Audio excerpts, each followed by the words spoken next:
welcome to the show. Another week, another YouTube Creator News Live here, coming at you bright and early on a Saturday morning or sometime during the day of Saturday. My name's Doug, as always, here to share the week that was in YouTube Creator News. So we've got a few things to talk about. We're going to touch on BrandCast, which is the big event that YouTube had this week. We're going to touch on auto dubbing, likeness detection, something called unique viewers, even some updates on live streaming, and a bunch more, probably some stuff that I have not yet revealed. We'll talk about those and more today. And if any time you have a question about any of the topics or just a YouTube sort of creator type question generally, then feel free to drop it in the chat. Put a Q in front of it so I know that it's a question for me. And as always, we're going to start off by jumping into the chat before we jump into the news. And it's all happening here, but let me press the buttons I have to press first. Let's see who's popping up. Monique is up first. Hello from rainy Poland. Feels like a lazy day. Yeah, we've had that sort of weather lately here. So I can relate. Home Rapid Repair, Larry's here. Hello from the USA. We also got Froggy317. Good morning, good evening, morning, evening, night. A lot of comments early in the show, even not even in the show, but live on the show. Who else we got here? Kevin Hawthorne 5257 coming at us from Lakeland, Florida, as always. We've got live stream consultants here as well, saying good morning, good morning. Hope everyone's having a great Saturday so far. And just as I started reading out these, we've got some. Do I have a tune for that? Let's just do that, or we could do a more of a. Larry sent some 20 joules. Sent a party hat. Dropped the party hat in the. Looks like it was in the vertical live chat. But yeah, I think they're all available in the vertical and the horizontal now. You see the little gift icon in the bottom of the chat window. That means that you can purchase jewels and buy gifts and drop them on the chat. That's something you can do. So thanks for the support there, Larry. Starting the party off with the party hat. Let's see. We've still got others coming in that I haven't clicked on yet. John Smith, I don't know the rest of that. Dude, Sharon Dill, Doze. Who? I don't know who that is. Okay, you're trying to get me to say funny things. I think that's what's going on. Ollie Smith is in the house. Good to see you. And I think we've got everybody so far. So hello to all who's coming in, and as people come in, we'll jump in and say hello. Let's try to find the level where I can just hear the background music, so I know that it's running. That's all I need. Yeah, we're going to jump into the news in just a second. There's some decent amount of things to discuss. But yeah, as I mentioned just before we did the shout outs, if you've got a question that is directed at me, put a Q in front of it in the chat. That helps me see it in amongst the conversation that's going on in the chat, which always tends to go on, particularly if you're in the same chat, because obviously there's a chat on the vertical and there's a chat on the horizontal. But as we'll find out in one of the news stories later, that's soon to change. YouTube's going to allow us to do some extra things that we can't currently do when dual streaming. So it's going to be good. A big shout out to Chantel Views saying hi all. Not wearing the mod hat at the moment, on the wrong account. That's okay. But yeah, let's jump on in. If I can remember how to do this, it was only last week, wasn't it? Doug, you have different people in the other chat. Yeah, in the other chat. No, I get them combined. In Social Stream Ninja, so I get both of them. There are things going on. There's some stuff going on there. It's all good. Thank you, mods. Here we go. Let's hit the right button. It's going to take us to the news. So we're going to get stuck into the news. and see what we've got to talk about today. The week that was in YouTube creator news. I should get the little jingle to play there instead of that thing. All right. We like to dive into the main stories first of all, which are like the headline stories or stories of importance, and then a little later we'll hit the shortcuts where we rapid fire a few short little announcements, notes, and bugs and different things like that. So that is what we generally do. So first of all, I need to progress to the new first. We're gonna hit BrandCast at the top. Now, BrandCast isn't a creator event per se. Let me tell you what BrandCast is. BrandCast is like some of the networks have upfronts. This is a time of year where networks, say CBS, NBC, ABC, all those others, Fox, whoever it is that does a bunch of shows, puts it out there to tell not only let viewers know what's coming up in terms of viewing options for dramas and comedies and different things on their networks. That usually the upfronts are to do with letting advertisers know what programs there are and what they might like to align with. And this is what YouTube does at BrandCast. This is letting brands know what YouTube's planning, some big note shows that YouTube is promoting on behalf of creators, that creators are doing episodic shows, and also different ways that brands can get involved and advertise on YouTube in terms of specific creators they might want to get behind, or shows, or one-off streams and different things like that. So let's dive in. What I've tried to do here is focus on some of the ones that relate to us as creators. So let's hit this right now. BrandCast 2026, YouTube announced a new slate of creator shows. That's what I sort of mentioned before.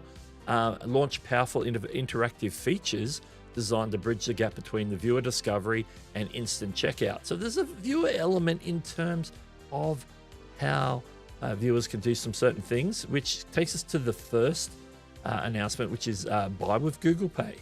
This is a frictionless, can you try and say that quickly, checkout feature for connected TVs, allowing product purchases with just 2 clicks. So if people are watching content that is on a television and brands are selling in ad breaks or with side-by-side ads or different things where ads pop up on that connected TV platform, that it is really easy for viewers to purchase if they have set up a Google Pay account through their YouTube, because obviously YouTube, if they have a YouTube account, they have some sort of Google account, whether it's just Gmail, whatever.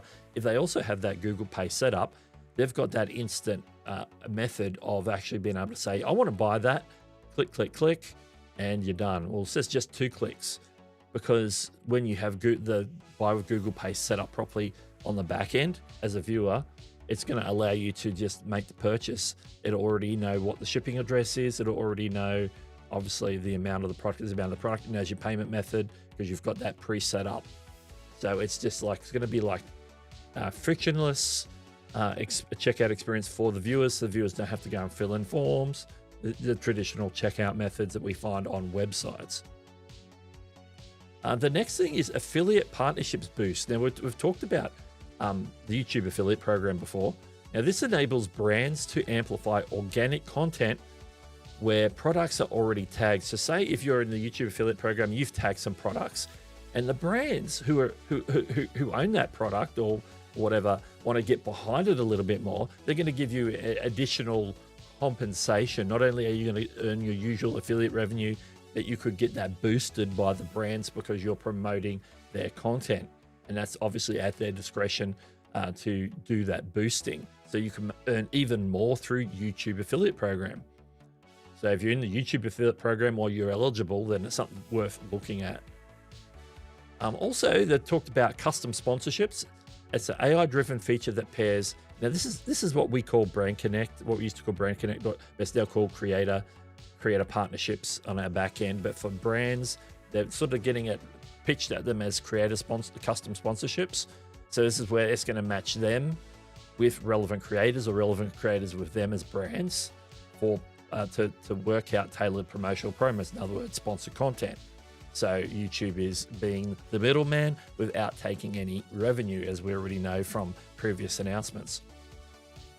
And they also mentioned, and I didn't look into the detail on this, but I thought it was interesting, but they're actually prompting brands to leverage some of these AI custom generation stuff, like with Veo, where they can turn a creative brief into a final video using text prompts.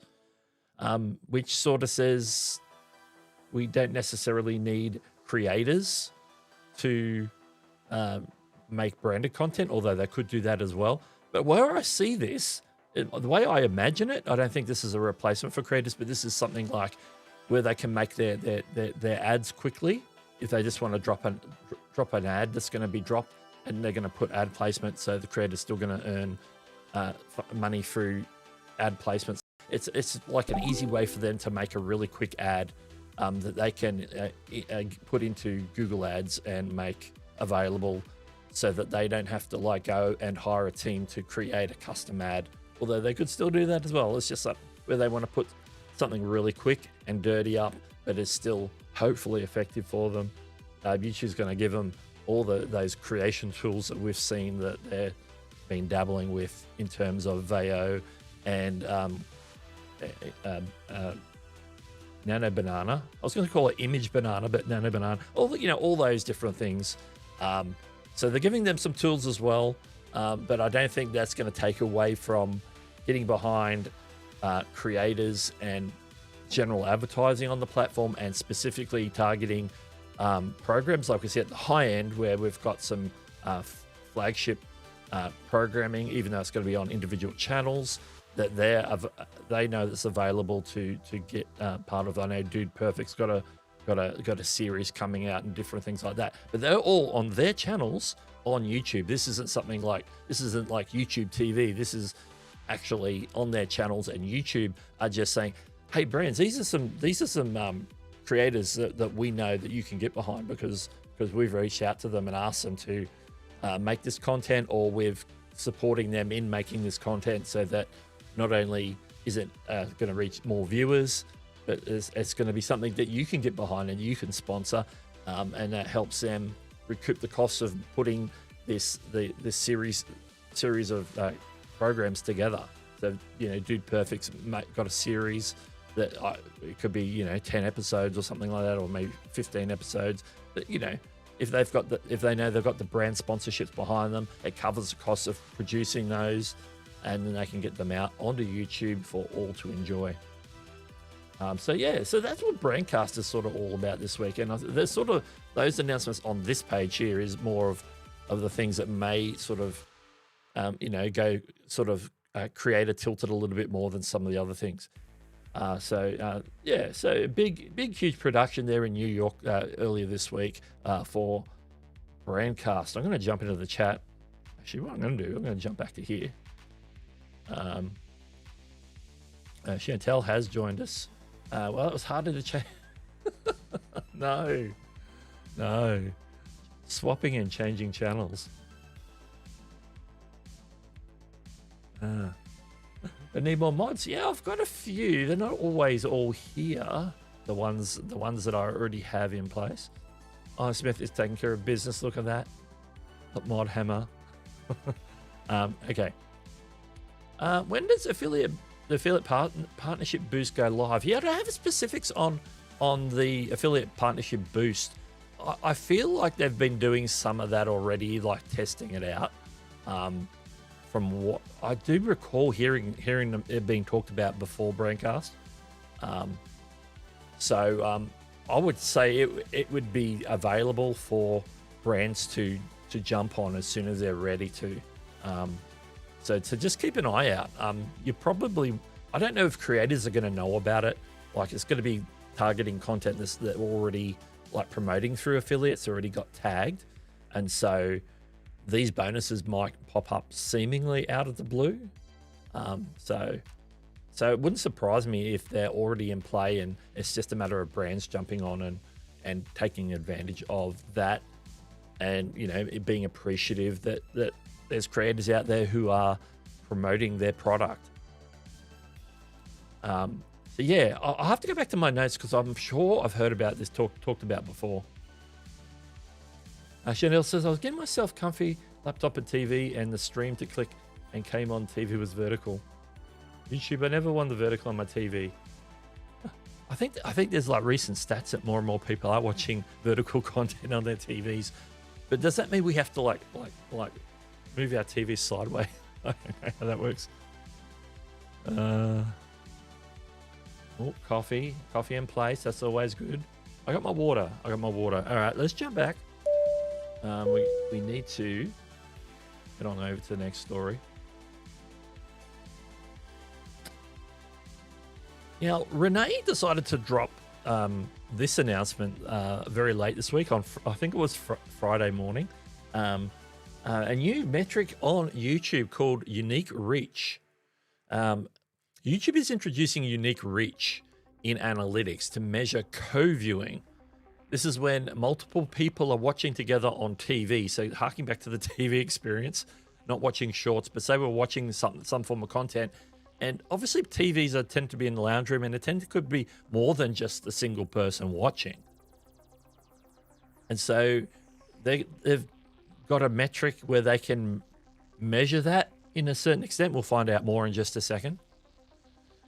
This helps creators improve audience impact and negotiate better sponsor rates. So this is all for the advantage of the creator, because you might have X number of views, but how much unique reach you have, how many uniquely different people are you reaching, as opposed to that's one view, but there's 3 people watching.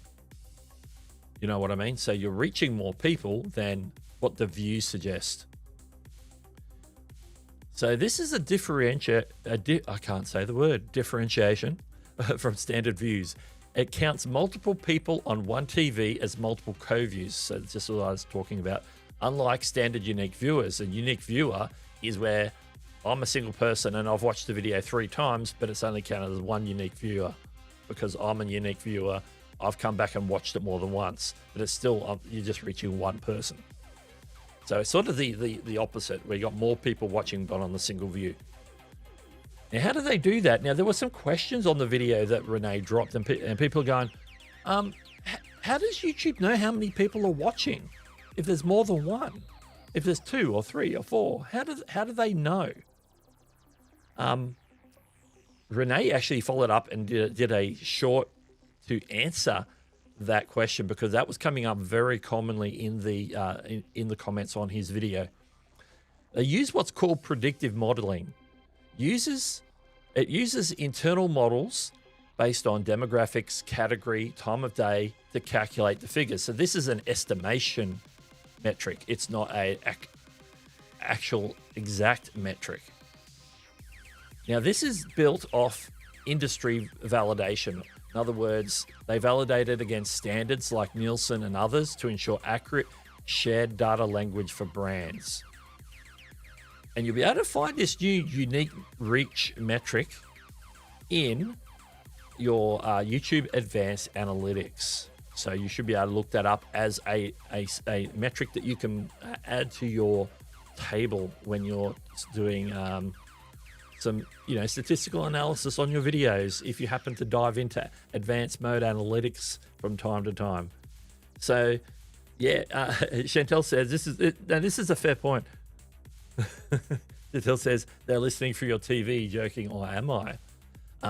People were suggesting, it's like, how are YouTube doing this? Because different TVs have different abilities to, maybe some TVs do have cameras or microphones that are like spying on people, but YouTube wouldn't be able to like tie into that, because that's brand dependent on the TV, the model of the TV. You could have an old school TV that has none of that. You could have like a little set-top box, an Apple TV, a Chromecast. You could be watching YouTube on a TV surface on various different devices. So there isn't a single one way of like spying on the situation to get a head count.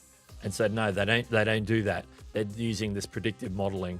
So they're saying you're watching on TV, it's this time of day, it's this type of content. That suggests there might be 2.3 people watching or something like that. So, different things. So it's interesting because they did like, are YouTube spying on us? It did bring up some of those things, which is a little dangerous. But no, it's predictive modeling. They are not spying on you. They do not have a secret camera on your TV.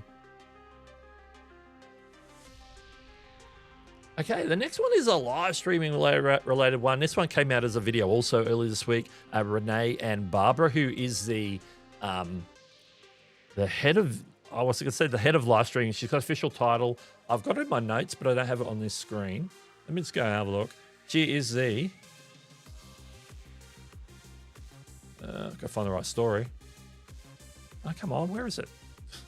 I got them in a different order in my notes than I do. Oh, here we go. She's the group product manager of YouTube Live. They have product managers. So Renee and Barbara did a little video, short, of course, because Renee's doing them as shorts. So YouTube is developing dual ingestion. And I'm like, this is what I've been waiting for, I tell you. For live streamers, allowing simultaneous horizontal and vertical streaming with a single, consistent chat and interactive experience. This is what I'm waiting for. I'm like, bring it on. When's this rolling out? I said, I jumped on the video as soon as I saw it and I asked a question. The answer's in these points here. But I got a personal reply from Barbara. Barbara answered my comment because I asked basically, what's the time frame on this? This is coming soon. But, can you be a little bit more specific? Now, where is that? I thought I had this handy. I was going to pull up a copy of the comment reply so you can see. I got a personal reply from the head of live streaming on the time frame. But reading the notes, let's go and talk about what this is first. It allows streamers to tailor interactive tools, in other words, third-party encoders and whatnot, and layouts for both vertical and horizontal audiences. So basically, if I'm streaming from Ecamm, I can send my horizontal to one stream, the vertical to another stream, but because I'm using YouTube's dual streaming mode, I can point the vertical and horizontal to the dual stream setup, and say that I will have like a unified chat on the YouTube side. So you could be watching the vertical or the horizontal and be chatting with people in either stream because they're combined. So it's a bit like what I'm doing now, but with a combined chat. That's the advantage. Now, there's some downsides to doing this, but I think that the upsides are worth the downside. The first downside is it requires extra time to configure and align two separate video campuses. But if you do it every week, you do it on a regular basis, you're basically linking two lots. I sort of do most of that already with Ecamm. And it's also bandwidth demands. It requires double the amount of upstream internet bandwidth to broadcast two distinct streams simultaneously. I'm already doing that because I'm sending a horizontal and a vertical from Ecamm to YouTube, two different streams. I'm already doing it. So no skin off my back. Now here's the information that I asked about. What's the rollout time frame? It's expected over the next few months because YouTube is currently building the feature and doing some testing. And so once they're happy with that, they'll release it over the next couple of months. So we're looking at that probably in the middle of the northern summer. So I will be the first one to jump on and test that feature once it rolls out. I will be very happy to do that. I want to find that comment from Barbara. Why can't I find my notes? Why don't I have the folder open is what I should say. Why am I not? Okay, I'm just going to drop it right on the horizontal stream. I can get my... Boom. There it is.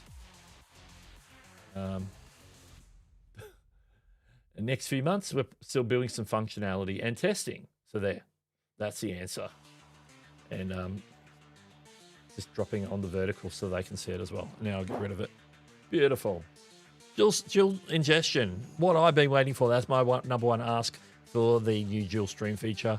I don't want the cropping going on. I want to be able to present what I'm presenting here. Before I go to the next story, have I missed anything in the chat? Let's go back to the last story. Probably important to clarify this new co-viewing metric is not part of monetization information. This is about brands. That is true. That is true. Yes. I wasn't super clear on that one. Woohoo. Woohoo. Thank you. Thank you. I think many would just wait for this if YouTube would give tagging from mobile first, just saying. Tagging from mobile. Renee promises it this year. Like he's committed deeply now. So he has to come through, I tell you. All right. We've got some other updates about features that have already been rolling out, but are getting more details going on here. So we're looking at a greater expansion of the AI likeness detection tool. YouTube is expanding its likeness detection tool in YouTube Studio to all eligible creators age 18 and older in the coming weeks. And so it's moving beyond the initial pilot phase. So this is like the final rollout, because they're not, obviously, likeness detection is an issue dropping it below 18 to do with minors and privacy. So that's why it's 18 and over. Eligible creators can enroll by navigating to YouTube Studio on a computer and selecting content detection, likeness, and start now. Now, if you want the full walkthrough on how to do this, I put out a video on that a few months back, so you'll be able to check that out on my channel. And if you happen to be watching this as in the form of a short, because I've clicked it out of the show, I'll have it linked up as a related video for this short. Let's continue.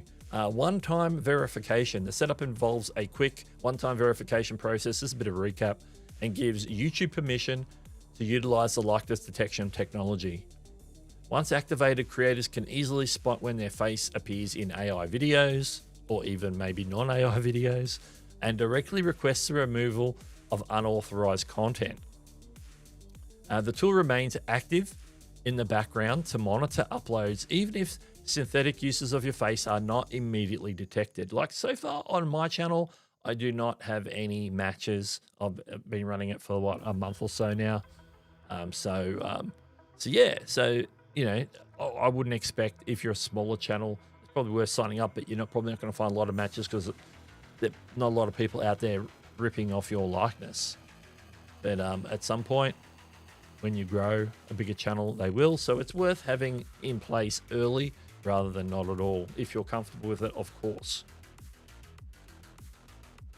All right, next one. We got a little bit to discuss about auto dubbing.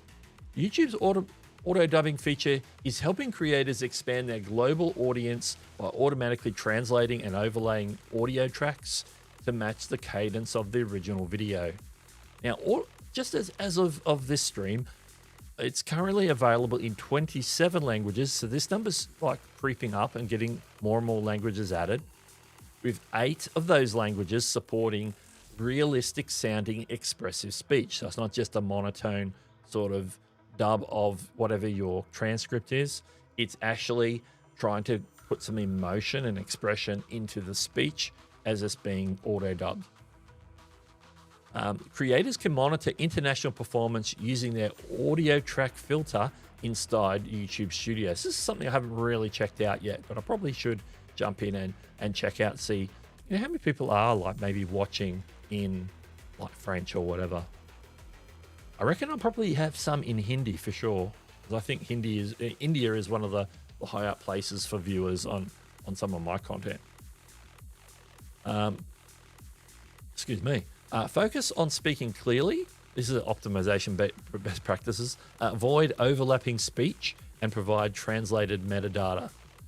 So you do what you can. You do what you can. I generally try and upload an English subtitle of my content, because it helps them actually make the auto dubs to translate to another language, and then to auto dub if they can understand what the text is, because I've provided them the text, rather than them having to do the extra step of taking my voice and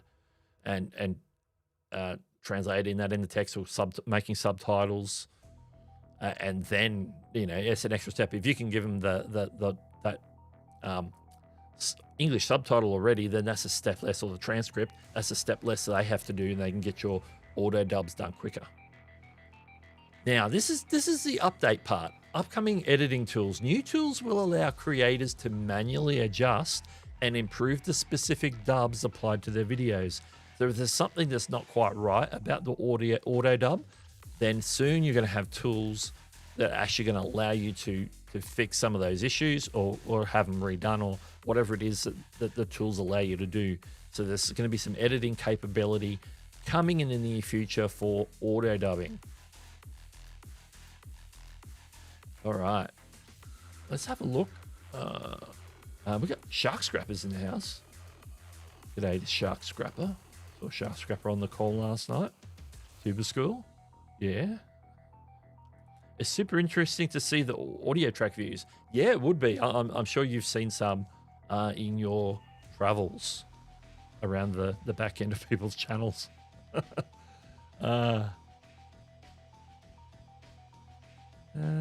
see. That's good. That's where we're up to. All right.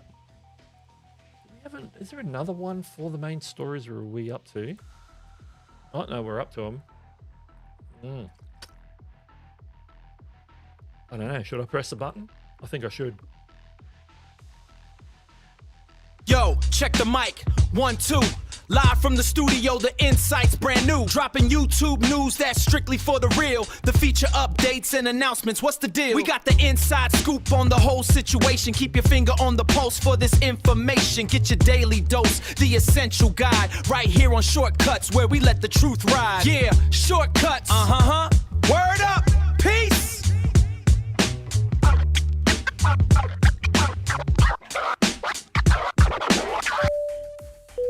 All right, this week's Shortcuts. Let's talk about some sort of bugs and known issues first. Let's get them out of the way. YouTube has resolved one major disruption while continuing to investigate another, keeping creators informed of fixes and maintenance as they do. Sometimes they drop that in your YouTube studio. You can actually see those pop up, so you can go and find those announcements rather than have to rely on social media. Although if you want to rely on social media, you can. One issue that happened around the 13th this week was preventing video uploads. That's the one that happens from time to time. They got that one fixed pretty quick. And so now creators can upload it. I think that was a very short-lived one. But yeah, I uploaded a bunch of shorts this week and didn't have any issues at any time. So I must have skipped through that little window when that was happening. There was another bug this week. In the feed recommendation bug, they're calling it. An active bug impacting shorts and homepage recommendations has been investigated. I believe it's probably fixed by now. I just don't have an update on that one yet. YouTube is monitoring and will update the known issues thread as information becomes available. When I pulled the information, it didn't say it was resolved, but it may be resolved since I pulled that information. So yeah, a couple of quick small bugs this week, and this is Shortcuts. That's why we keep moving. Okay. I'm going to pull some of these from social media. This one is YouTube is testing a new auto speed feature that automatically adjusts playback speed throughout the video to save time without sacrificing comprehension. I think this came up in the news a little while ago. It came up on the socials again. That's why I'm just sort of mentioning it as a shortcut. And this feature is currently limited to English language videos on Android and iOS, and testing set to end May 31. So this is probably one of those YouTube premium tests. So it's interesting to know. So this is where it sort of tightens up the gaps so that you can get through it quicker. It might even speed up the audio ever so slightly. Probably good for spoken word videos like podcasts and stuff for sure. I have that feature on one of my podcast app, the one I listen to. It actually sort of tightens things up so you can get through the podcast a little bit quicker without losing comprehension. It doesn't speed it up really that much. It just sort of closes up gaps and whatnot and gets rid of dead air, dead space. So I'm assuming it's something similar to that. Now this is something I have mixed feelings about, but overall I think this is probably a little bit of an abomination. Somebody has seen and says that YouTube is now displaying AI-generated videos created with the Reimagine feature This is the feature. This is the one. Like I'm pretty open to AI generative stuff, but this YouTube Reimagine feature is the epitome of AI slop, in my opinion. Some of the tests that I did, it's a thing. It's a thing. But what they're doing is they're putting some of these, because they're obviously short videos, they can't go any more than, because VA's like got a 8-second limit or whatever they using to generate it. But they're putting like a bunch of these together in a carousel format on the Shorts tab, so you can scroll along and all of a sudden come across this video. But there's multiple videos that go sideways in a carousel that play one after the other. That are like, it's like a lot of these reimagined videos in one hit. And the example they got is this Mr. Beast one, and it makes him do some wacky things. I saw the video that was playing. Obviously, this is a still shot. I can't even say it. And it was like one after the other, this same scene from this bar, Mr. Beast in the tie. And like he jumps up on the bar, he does some wacky things that people make him do using the Reimagine feature. And yeah, it's slop, 100% slop. Hang on. That would be controversial. We get paid 10 minutes of views if someone watches 2 times, they only get paid. Oh, yeah, with the last one, I'm thinking, I was like I do with Reimagine, but yeah, so the last story, the getting through videos slightly quicker. I don't think it's going to take you 2 times. It's going to be like ever so slightly, the option for viewers at least to go ever so slightly quicker through the video, but without doing the whole, like, because they could just do 2 times anyway, because they already had that ability. So, yes. This is the one I was clicking on. Reimagine is total slop. Yeah. I've never done anything that's good with it so far. Like I tested a couple of things, gave it a picture. Like I gave it, like I was watching one of Nick Nimmon's YouTube shorts, and I sent this to Nick at the time because this is when it was brand new, when we first come out. I'm like, I can't be that bad as YouTube. And then I made it and I sent it to him, and it was like, oh my goodness, this is... made him, like, it made him say stuff, not even his voice. Obviously, they didn't it doesn't sample the voice or anything. It just makes up, gives it this fake American accent, really weird expressions. It's really like AI slop like. It's like early day AI video with the Will Smith eating the spaghetti, sort of bad sort of AI slop. So yeah, anyway, I'll dwell on that one for long enough. And another one here is YouTube tests one of Instagram's hidden tricks for cleaner video viewing. YouTube is testing a clear screen mode to declutter Shorts playback. So Shorts has got all that stuff on it. When you swipe, it's got like the thing down the side. It's got the link at the bottom and the stuff at the bottom and stuff on the top. They're going to declutter that with Shorts playback. It's inspired by Instagram and TikTok's clear mode feature, because they've had that. YouTube hasn't. It hides buttons, captions, and other UI distractions. This feature comes after complaints about crowded viewing experience on Shorts. Yeah, they're getting a bit of a cluttered experience, and they're trying to sort of get things sort of tidied up a bit. I'm going to jump back to that for just a second. Let's jump back to the chat.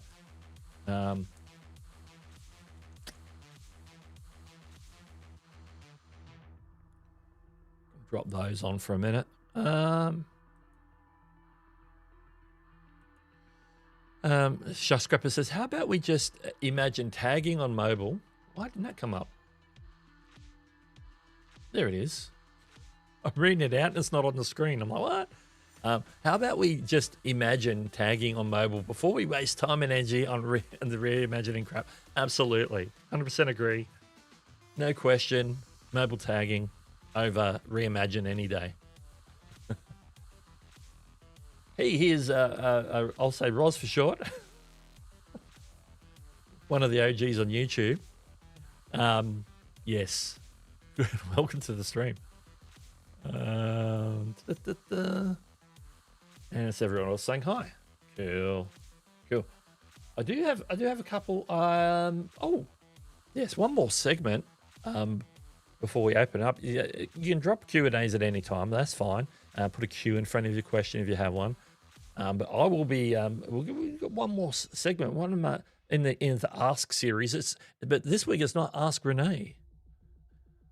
It's going to be. We're going to be asking another wise person a question. Well, they've been asked a question, have answered it on social media. So we'll be jumping into that in just a second. But let's jump into this question. This comment by Rebel Candace first. Good, welcome to the stream, by the way. One of my videos just got hyped. It got less views than I regularly get for similar content. Can anyone explain why the hype about the hype if it doesn't help? No, it generally doesn't help unless, because like somebody can hype you. That's a single hype. You could earn a varying amount of hype points, but depending on the size of your channel, like subscriber wise. So say if you're just over 500 subscribers, you get a lot more hype points. But if you're like 500,000 subscribers, just short of 500,000 subscribers, you get virtually no hype points. So the hype points are weighted towards smaller channels, but you do have to get a hype by multiple people to get enough hype points to appear in the top 100 list. If you don't appear in the top 100 list, then you're less likely to have any sort of advantage in discovery. And so, yeah, hyping does very little in the real world unless you already get a video that a lot of people are getting behind, a lot of people are hyping. A lot of people forget about hyping. When it was first out, you know, we got behind and were hyping some channels who were actually had it turned on. A lot of channels go ahead and just turn it off now. The good news is I can actually hype on my brand channel now, which is good. Just coming across a video that's eligible is the thing. So I'm just looking through my feed real quick on my phone. It's showing me a video from John Scott that has the hype logo on it, so it's been hyped by other people. Has to be like a video that's come out in the last 7 days. So it has to be less than 7 days old. Once a video is more than 7 days old, it's not even eligible for hype anymore. And so it won't even show up in the hype.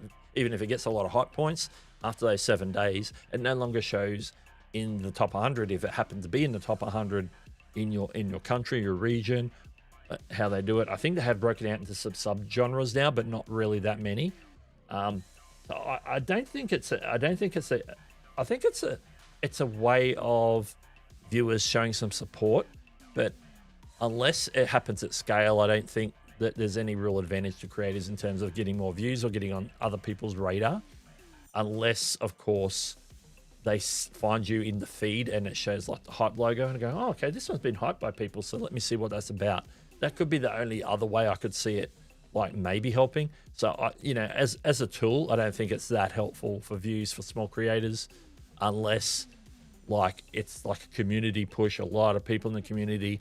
I think sometimes it has to be like focus. It's like a whole bunch of people who support your channel get together and say, we're all going to hype this video because it's a great video. We want it to get viewed by more people. So if like all the, you know, your super fans decide to hype you. Now this might change because hype is supposed to change from being just like a free where you get like 3 hypes per week. Every channel viewer gets 3 a week to drop on a new video that they find. But what can happen is at some point YouTube have been testing and will probably roll out monetization where you can buy hypes and hype videos, but then the channel would get some of that, whatever that revenue is generated from the hype. So if it's a paid hype, then you could see if people are jumping in and hyping that there's an element of you actually making more money from hype. How that's going to work out and if that's going to be an effective thing, I don't know. People are usually really slow on jumping on YouTube monetization avenues, or like on the viewer side, I mean. Takes a little while for people to get used to, like back in the day when super chats and super stickers came out, took a little while. People sort of got that because it's like dropping donations on Twitch or whatever.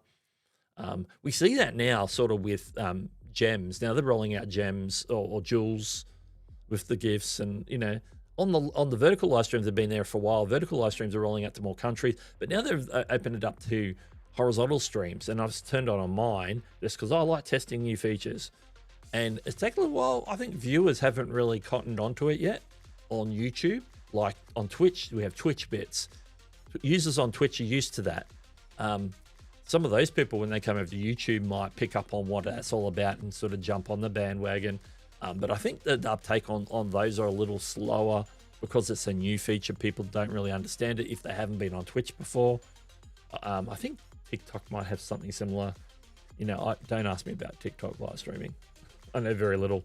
So I see the same when they first write out memberships. I think people eventually picked it up, and and I think memberships is a little bit more successful. Super chats and that a little bit more successful.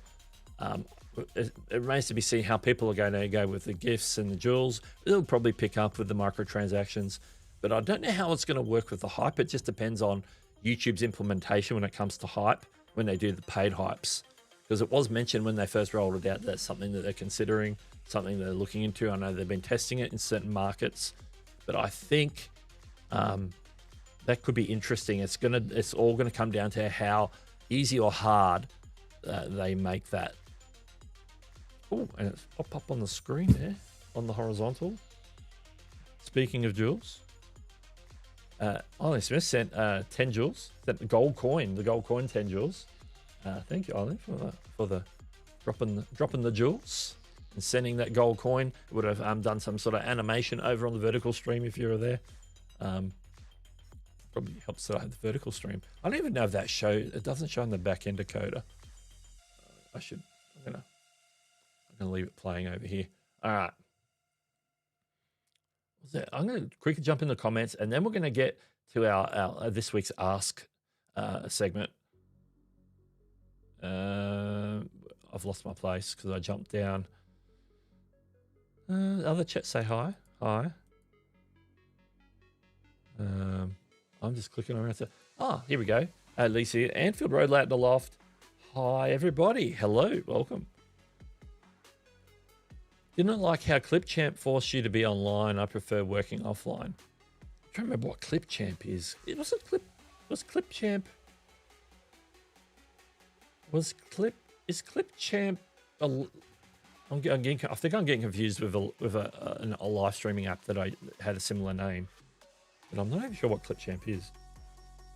Do YouTube still do badges? Yeah, the viewers can earn badges still, so the badges are still there. If you talk about, like, you know, for getting a lot of hearts in the comment section, or completing a course, there's a badge for that. There's a few different types of badges. There's a few different comment ones, I think. I can't remember what they all are. Shaftscrapper says, I hate when creators pander for hypes in their videos. Like, I won't mind if they go, you know, hype, like and subscribe if they do that. But yeah, if they work it through, it's like, please, it doesn't do that much. I think you're better off asking for subscribers or pointing people to the next video. It's going to do you a whole lot more benefit than asking for hypes. I agree. I don't know what I'm clicking on. Why would I buy hypes to give away instead of just giving deserving creators a super? Exactly, because that's more directly. We don't know how the hype's going to go, how much it's going to be, what the creator split would be. Most of the creator split on the fan funding stuff is, was it 70-30? 70 the creator, 30 to YouTube. So for every super chat, 70% goes to the creator, 30% goes to YouTube. Obviously, there's more direct ways that have less, you know, where the creator gets more. The exception to that with the fan funding is because it's technically fan funding, but it's not fan funding, which is the jewels and the gifts, where you buy them.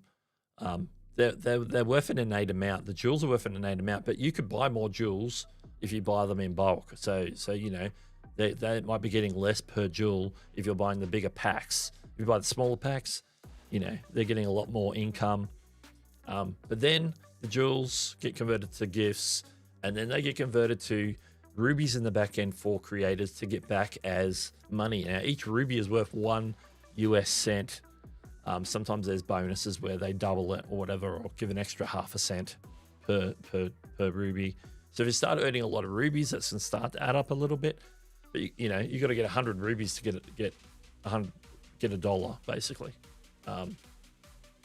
So it's sort of the microcurrency. It's not the same sort of 70-30 split that we were talking about for the other ones. TikTok live stream is a hard one to work out. I'm 12 months on there now. Yeah, I did one a few weeks ago. I haven't got back around because I want to be able to sort of test it a little bit more. I did get a thing at the end, and I had to do a thing, but I lost 2 points. Now, if you get 100 points, if you lose enough of those points, then they ban you from live streaming, or you get restricted or whatever. I lost 2 points out of the 100, but then I got them back for acknowledging that I did something or other, which I'm not sure what I did. I can't remember what the exact thing was. It was a confusing rule. ClipGen's an online editor. Oh, it was online. Oh, yeah.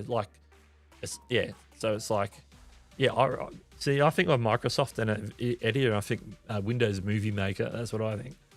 But yeah, I knew it sounded familiar. Thank you for clarifying. It would help if they put the jewels in order by amount. Yeah, they're all over there, aren't they? They're like in the store when it pops up over your chat. They're all random amounts. The only one I can remember the price of is the 6.7 one. It's worth 67. or I could just buy you a $50 sandwich box lunch at Vid Summit. Yeah, $50 for a sandwich. But that was for 2 days. Was it $25 a day or something for the sandwich and the chips and the whatever else was in there? A piece of fruit or something. Did you get a drink with that? I can't remember. Did we get? I don't know. I didn't buy one. It was cheaper to go to the cafe and get a burger. All right. I think it's time. It's Ask Andrew K. Yeah. It's Ask Andrew K. Let's go. Get the knowledge you can bank.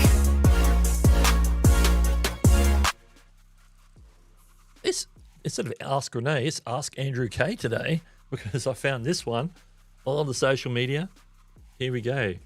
Dude, just get tacos from the Texacan. Absolutely. So many choices. So many great choices. Okay, this is from Threads. Someone asked in Threads, I'm not the brightest tool of the shed. I know that, so when it comes to YouTube jargons, can someone explain the CTR and all that has as if it's speaking to a child? Okay, they want the CTR explained to them, ABC. So Andrew thought he would oblige. I'm going to get that off Andrew's face. So here we go. No, I can press the button. It's a very long explanation. This is page 1 of 3. So here we go. Andrew says, I really love this question. CTR, click-through rate, is actually only 75% of it. This is an interesting way he's talking about this. YouTube actually calls it impressions click-through rate. Photo below. And you can see there's a little image at the bottom there. Click-through rate alone doesn't tell the full story. Again, only 75%. We first must understand impressions. So he's breaking it down. Impressions are the total number of times your video thumbnail has been shown to viewers since the video was published. Impressions are YouTube actually sharing your video on its homepage, suggested and against others in search, etc. So yeah, this is like when it shows your thumbnail on the platform, because it can't measure impressions off platform, so it doesn't include external impressions, but on platform expressions, yes.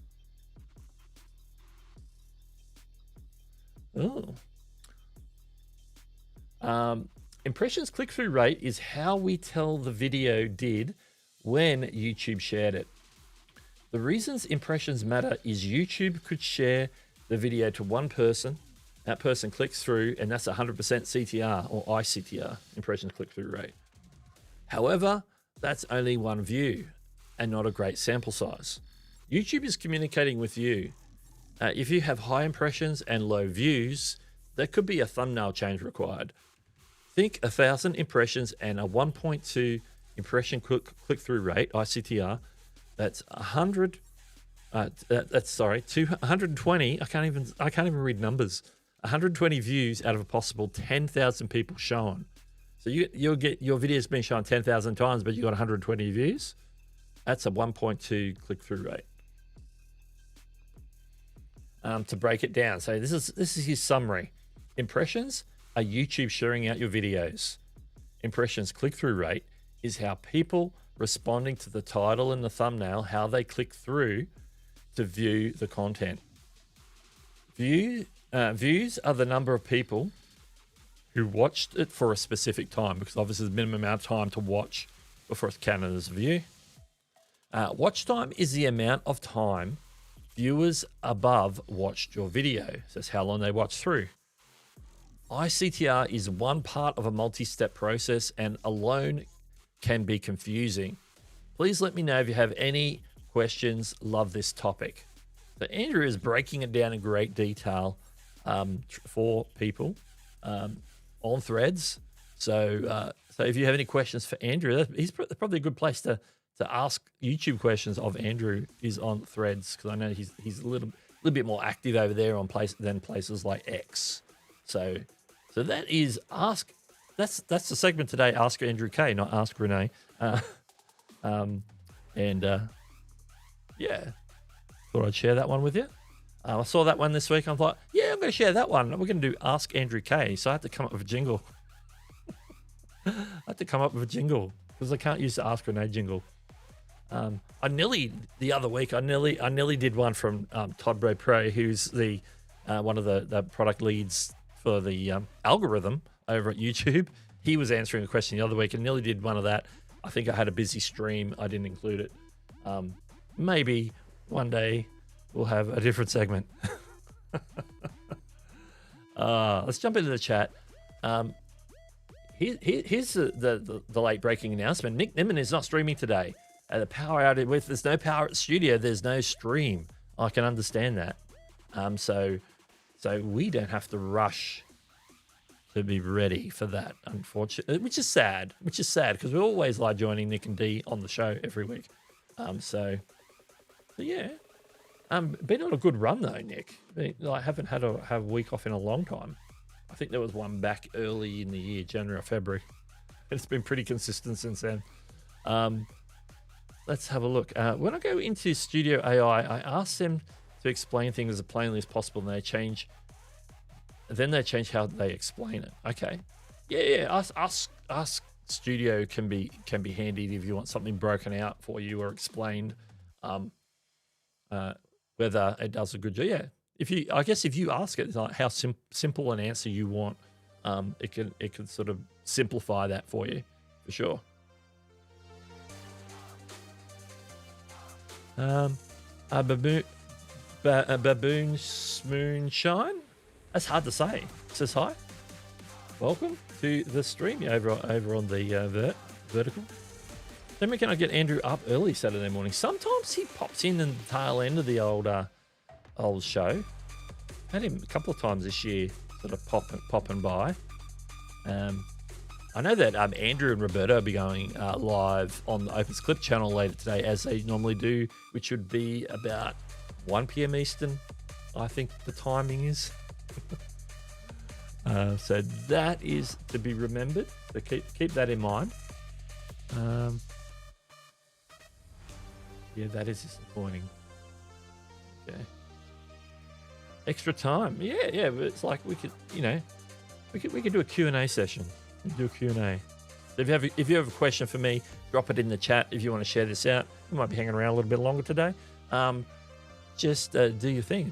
Make sure to share this out. Let people know. We have already done the news, but we can talk about anything you want in terms of content creation, YouTube. If you have a pressing question, or hey, I don't know, we could end up doing something more than that as well. No Nimmin stream? I am not sure if I can survive that. Might have to rewatch a playback from the previous live. Well, that's always an option. And that's pretty cool. That's a pretty cool way to do it. Is to watch the watch a previous show. It's 4:30 a.m. on the West Coast for Andrew when your stream starts. Wow. Yeah, it would be. This is like 7:30 Eastern. Yeah, that makes sense. Because when I'm like when I get up in the mornings and I see some streams from West Coast, it's like sort of early to mid afternoon on the West Coast, and they're streaming like depends on what time of the morning I'm getting up. It's like 2-3 o'clock in the afternoon, and they're doing all the things in terms of it's West Coast streaming, and it's not even dark. They've got hours to go.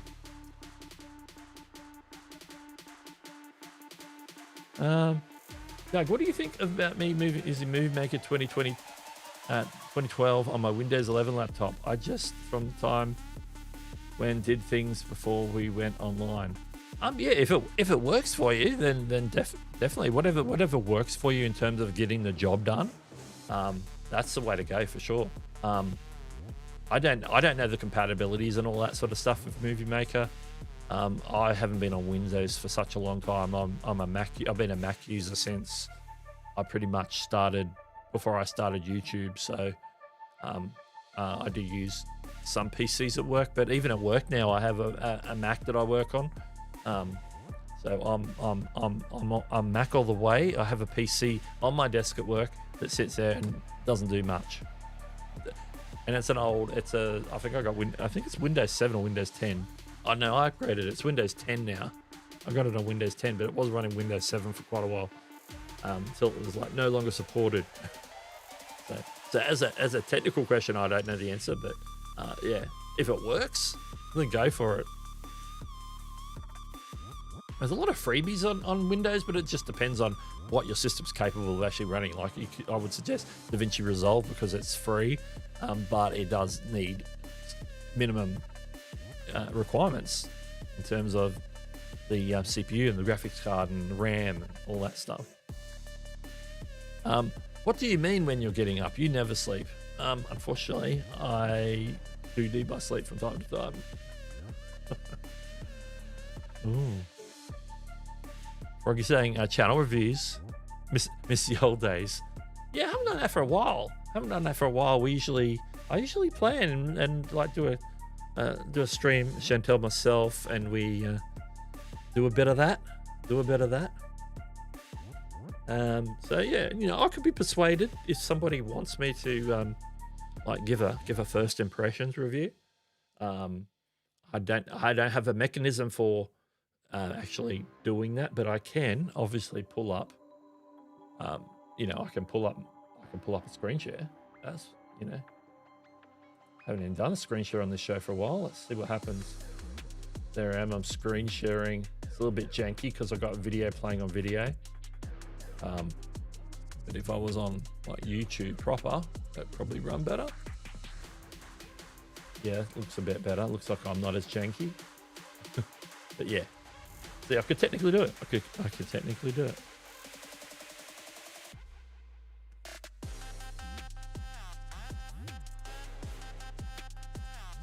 I'm an Apple man myself, but my other half brought me the laptop. I'll be buying a Mac soon though. Thanks for your response. Yeah. And then when you go Mac, it's like you could be looking at, iMovie if you want to pay for it, Final Cut, DaVinci Resolve will run on a Mac easy.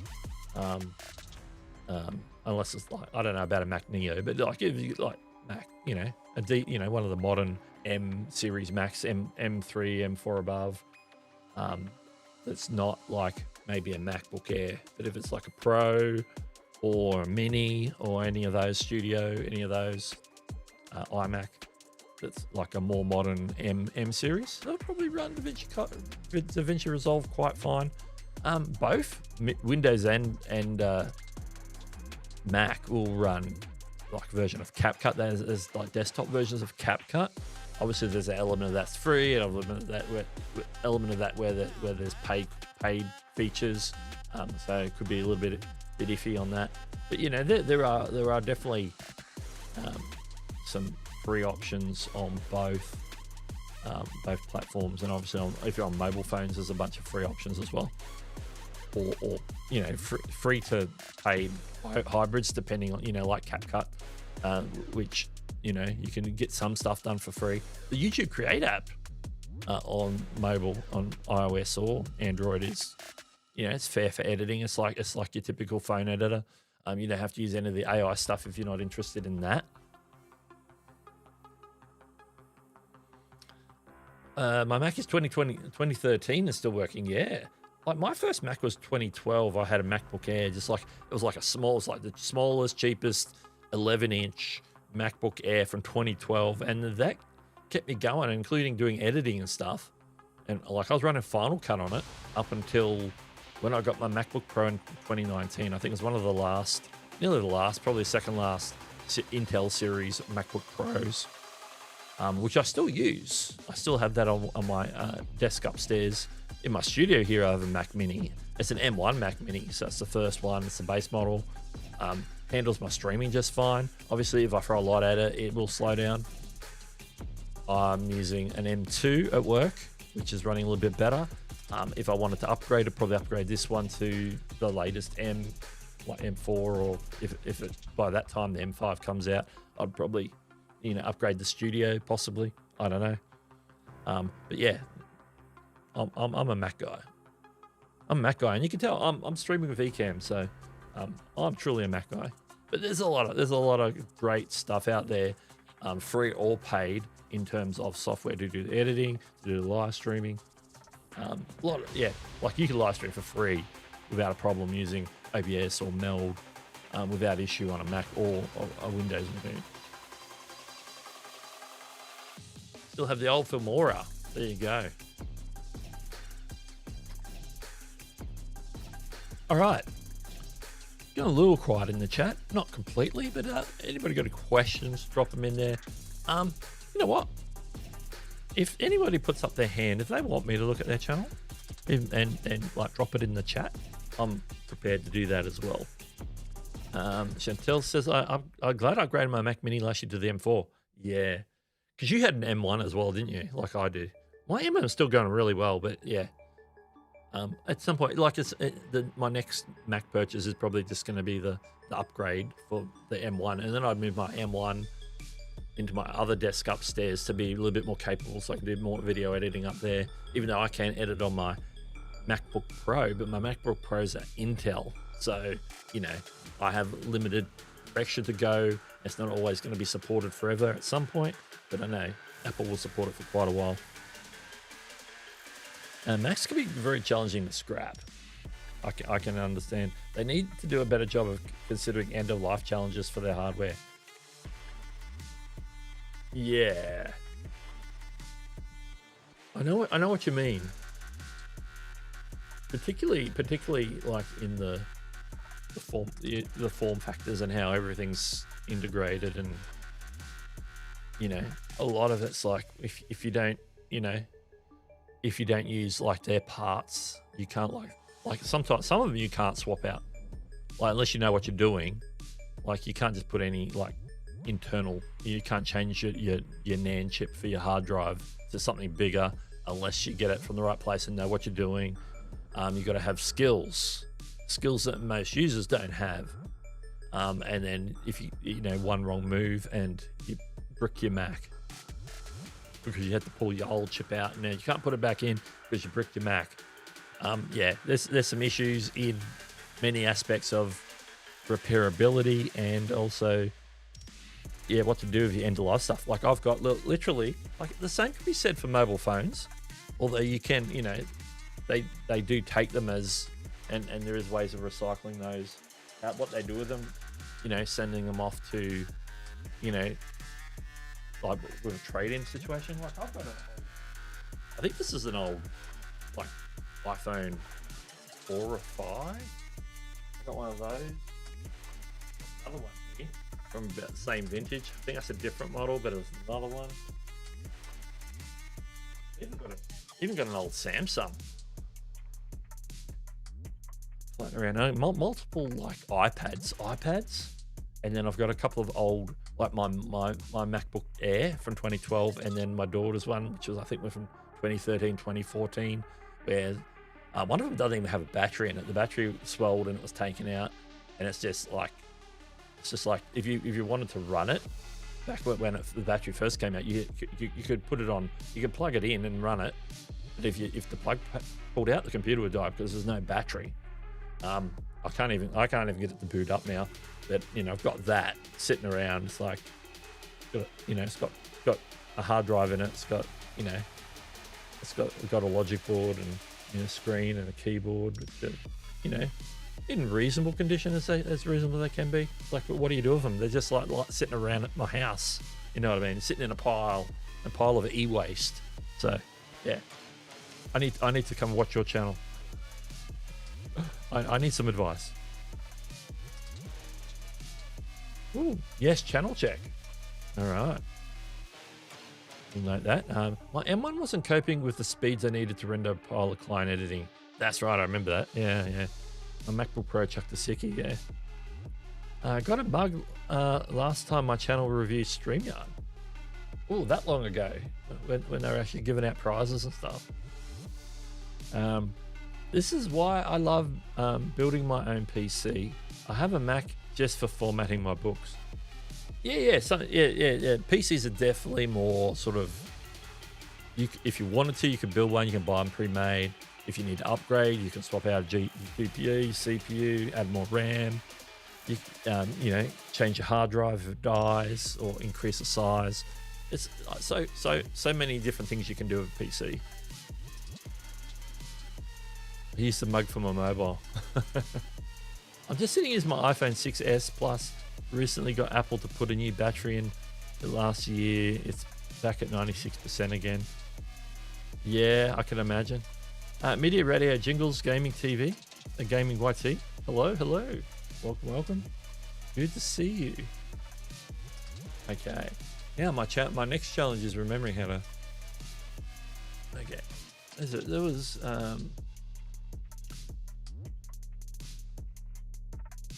All right. I think Froggy want me to look at their channel.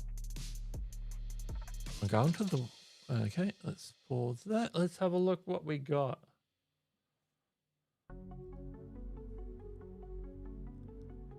All right.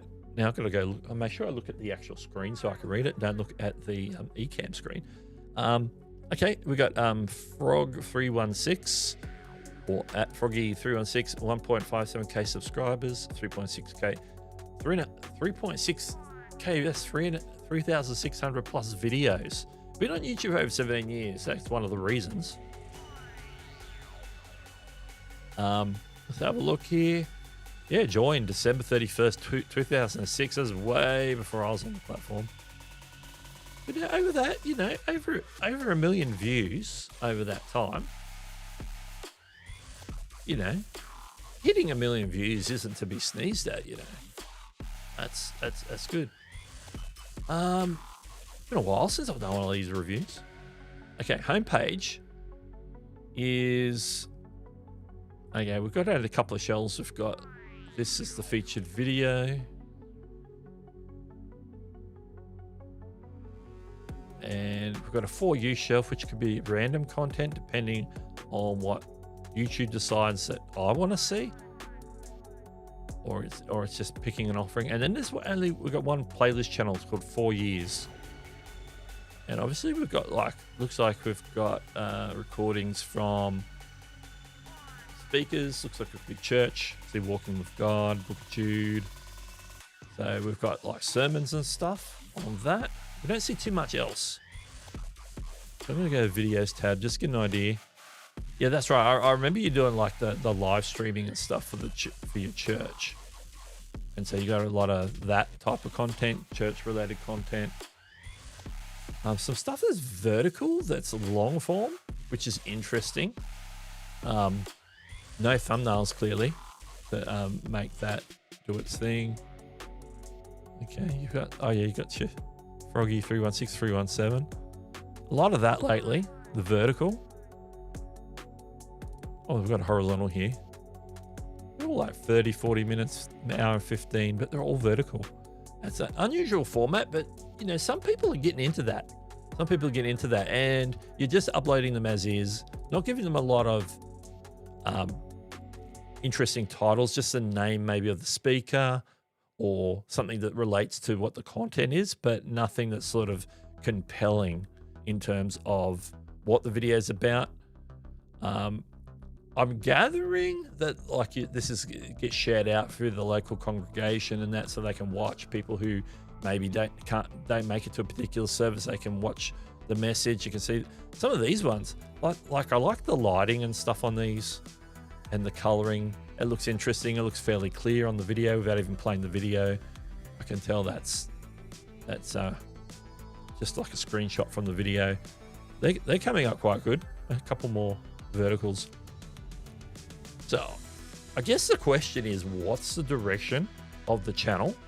Like, what's the purpose of it? Is it just like an archiving, making it available to the local congregation? Is there a push to get views on this, or it's just making it available, making content available for whosoever discovers it, like local congregation, that sort of thing. So yeah, it's going to depend on the goals as to what you need, what you want to do with it, what the purpose of it is, whether you need to maybe put thumbnails on them all, which, you know, none of these have thumbnails really. These are all, well, that one's a thumbnail. That one's got like a pre-thumbnail. This one's got a couple of shots there. And these aren't even like in the same, this is just some walking and looking around town sort of thing. That's interesting. A lot of sermon content here, and then all of a sudden it's like something random. Big Ben, 10 a.m. So it's eclectic. I think eclectic's a good word for it. I'm going to jump in the chat. Good to see you today. Hope you are well.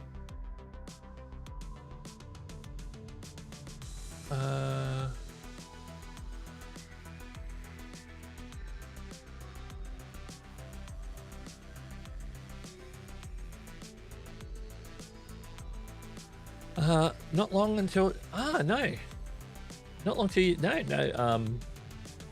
Nick and Dee won't be streaming today. They have a power outage in the studio, so they won't actually be streaming.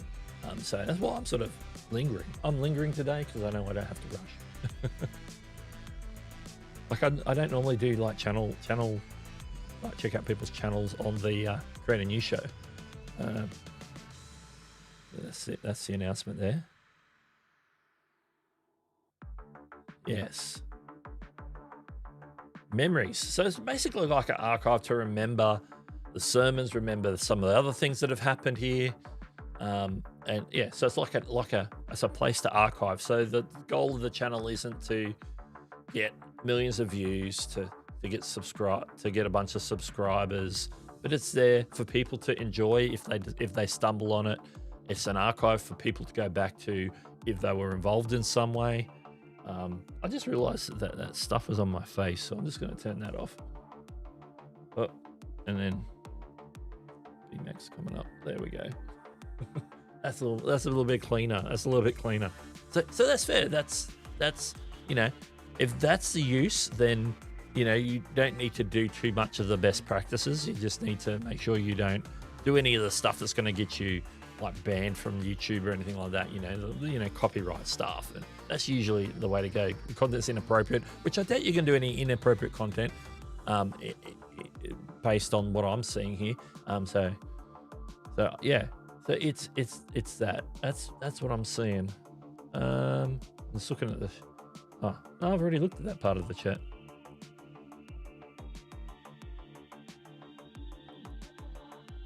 Yeah. Just say in the chat, hey Doug, give me some advice on my channel. So really here for Froggy, what we're doing is we're just confirming that it's just really an archive and something to come back to and enjoy, and have reference of something we can reference back to, or if somebody asks for something that happened in the past on one of these messages, they can go back and enjoy it again if they happen to be there, or maybe watched it once before. They can come back and partake of the content. It's like an archive. It's like a resource, like a repository of content, and it's all based around the game on the channel, but at least the game of Frogger. classic game of Frogger. I remember Frogger when I was a kid. So yeah. So that's the Froggy 316. All right. So yeah. So obviously, if that was to grow, we would need like a concise direction for the channel. It's like, what is the purpose of the channel?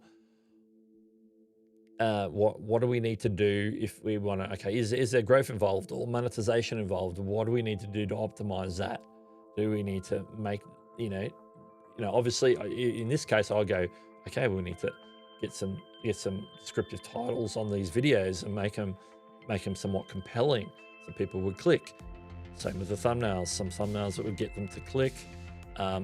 Interestingly, some of the ones at the top, they are better framed for, just happen to be a better framed for a thumbnail anyway. So sometimes screenshots work.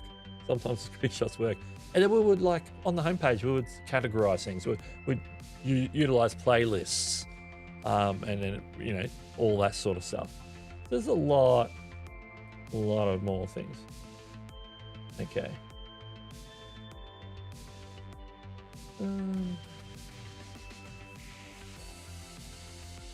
If you get bored, you could do mine. Fiberific. It's been a hot minute. Let's look at Chantel's. Let's change direction and look at Chantel's Fiberific channel. I just have to. Actually, I can't click through to it, so I need to. You know what? It's in my script. It's in my subscriptions, isn't it? Because when you stream, I see your streams. Fiberific. Here we go. Here we go.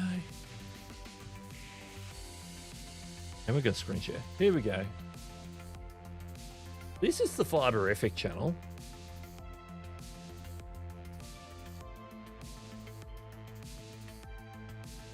And I'm looking at the wrong screen. I'm looking at my, like, if I look on the big screen here on the 4K screen that I've got it on, like that channel banner is so, like, now I'm wearing my glasses, everything's crisp. I'm on a 4K monitor. That is a very, like, eye-pleasing channel banner. The wall is bright, but it's not like what's the word I'm looking for? It's not like neon. It's like the colors pop. They fit, but they're muted enough to allow the Fiberific logo and everything to come through. It's just crafty fun for everyone. I clearly know that I'm on a craft channel, 100%. This is a craft channel. This is not a live streaming channel. This is a craft channel. It's a craft channel that does live streaming, but it's a craft channel. All right, let's look at the About page real quick. Fiberific is all about yarn love and how to spin it, dye it, knit it, and how to crochet it. I just can't not use your, that's a tongue twister. Can you relate? Do you feel most at home with some sort of yarny goodness at your fingertips? Not my jam, but it's a lot of people's jam. A lot of people love the yarn, love the handcraft, whatever it might be. Join me for our weekly live stream where we chat about all things yarn included. If there is something you would like to see, just leave a comment and I'll see what I can rustle up. Disclaimers, all opinions are my own. Where possible, I use affiliate links. Sponsors are disclosed. And of course. And we've got contact details and socials, website. Actually, no, there's some socials, and Discord, yes, which is social, I guess. Okay, and this channel's been going since October 31st, 2014. Has 550 videos on it and 651,000 views. And we know, and I know because I know Chantel's channel, is that it's the most recent content is live streaming. But I'm going to go look at videos. You post posting currently very infrequently in terms of pre-recorded content. Obviously, you were doing a lot more of that back 2 years ago. You can see there's a lot of 2 years, 3 years, and going back. So this is old content. So all of a sudden I'm at 6 years ago. So realistically, this is primarily has been a live streaming channel, which is sort of unique in a sense, because a lot of people do pre-recorded content on most channels, and then live streaming might be something they might do for their audience, for their core audience. But we see that Chantel was never that frequent with the uploads. You can see I'm looking at 3 to 6, unless you remove some, I'm not sure. But I'm going to jump to the live streams, because this is where it's at. Look at this. It's 9 days ago, a month. So this is like a weekly, just about. There was a bit of a gap when you were busy, when you're sick or you're off doing something else. But your regular Thursday stream is here, and you're reaching out to people. 4 months ago, it's a community-based channel primarily, and you're doing a lot of streaming, and obviously usually around the 2 hour, 3 hour mark,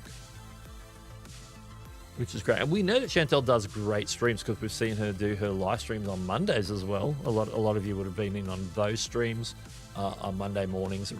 My Monday morning is Sunday evenings around, is it 7 p.m. Eastern currently? On your live streaming channel, on that one, it's the same quality of show over here on the Fiberific. But on the subject of the knitting, the crochet, the yarn, and about yarn, basically. But what I want to look at some of the other things. For me, this is a little bit more of a demo of how stuff gets done. This is very much Chantel's style in terms of thumbnails. It's really clear on the live craft and chat that this is like, hey, I'm here crafting and we're having a chin wag. We're having a discussion, shooting the breeze while doing crafting.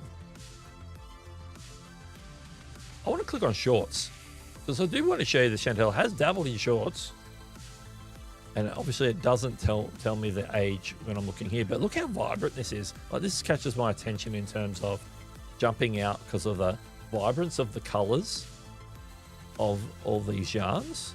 Look at some of these, like very bright, and like even this one still pops out.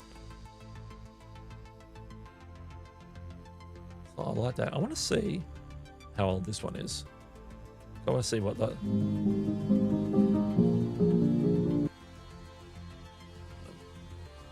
description, don't you? Is that where you find it? Oh yeah. Okay, so it was from June last year. So you don't really, you're not currently dabbling in shorts, but you did dabble a year ago, back in the middle of the year, which is fine, because I know that shorts isn't a big part of what you do. It's the live streams is what you do. Okay, how do I get? I was on the channel page. How do I get back? I hit the back button. That's one way of doing it. Okay, let's look at the playlist. Let's look. Yeah, we got playlists.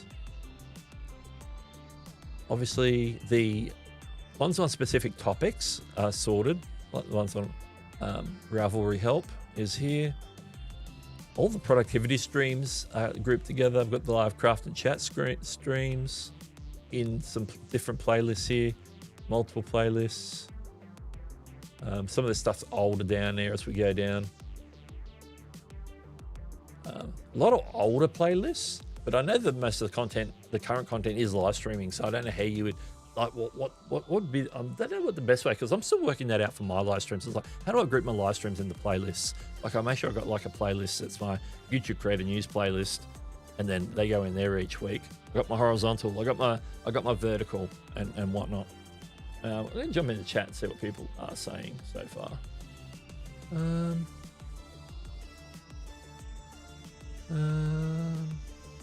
I love how you are getting your craft online, showing your skill. Yeah, absolutely. It's like a let's miss off the hair salon. That's an important thing to do on Saturdays. Go get the hair done. Have a good time. Thanks for joining in. I know we're past our usual finish time. Yeah, sometimes I have to bail due to work commitments or lately being sick. Yeah, no, that happens. That happens definitely. It is 7 p.m. Eastern, like I've got it on a different page. I can go look. Andrew says she's crafting yarn, she's crafting courses, she's doing much. Yeah, Chantel is very busy, and she's got more than one channel, and doing a lot of work, and doing a lot of craft. Andrew, it is so good to see you. Andrew Ken in the chat. Andrew is who we were talking about it earlier in the show. I'm gonna jump off here for a second. Bit of a reset here. Yeah, so Andrew is good to see you. Somebody was saying earlier, I think it was live stream consultants were saying, yeah, Doug, when your show starts, it's 4:30 a.m. Pacific time. It's like Andrew's not up that early, and I'm like, I know, I know. Let's see. You haven't been able to work that out. I sometimes switch crafts, so can't even split them out that way. Yeah. With in terms of playlists, yeah, it'd be a challenge, particularly because you're doing that like focus, where you're focusing on just live streaming, and so like a weekly live stream. It's like that's pretty much all the current content on the channel is the weekly live stream. It's like, well, I'm putting in a live stream playlist. It's like, what else can I do? I guess over time, if there's like topics, it's like when you go back to the live stream channel here and then pull that up. It's always good to pull it up.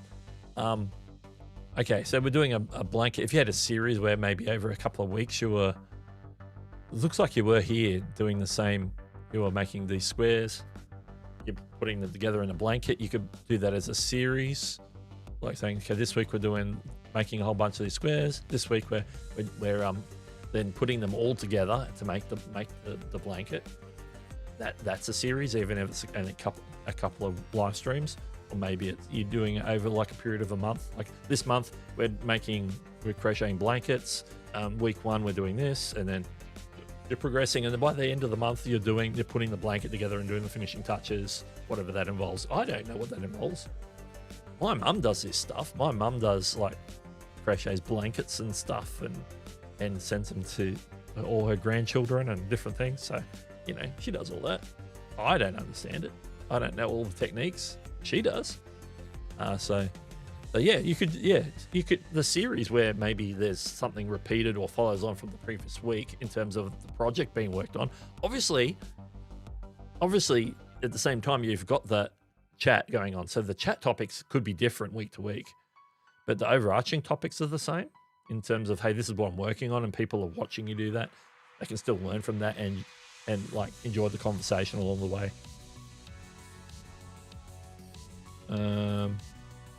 Thank you for the mention. Live stream grouping based on themes is how I do it. Yeah, exactly. That's oh, Andrew, you missed the whole Andrew section with a jingle and all. Yeah. I usually sometimes do a segment called Ask Renee, and so sort of when I see Renee Ritchie answering YouTube questions online, and then I'll clip the question and clip his answer. I found one of yours on Threads. Somebody was asking about CTR, and then you went and told them all about impressions click-through rate and broke it down for them. I thought that's pretty cool, so I thought I'd share it. So I shared it, and I called the segment Ask Andrew K. Because that sort of rhymes with Ask Renee. Go back to here. What's going on here? Daniel Batal's in the house. Is this a good time to mention the new AI data center I built across the street from Nick's studio? All the neighbors hate me now. That explains the power outage. The power grid's not the best up in Chiang Mai.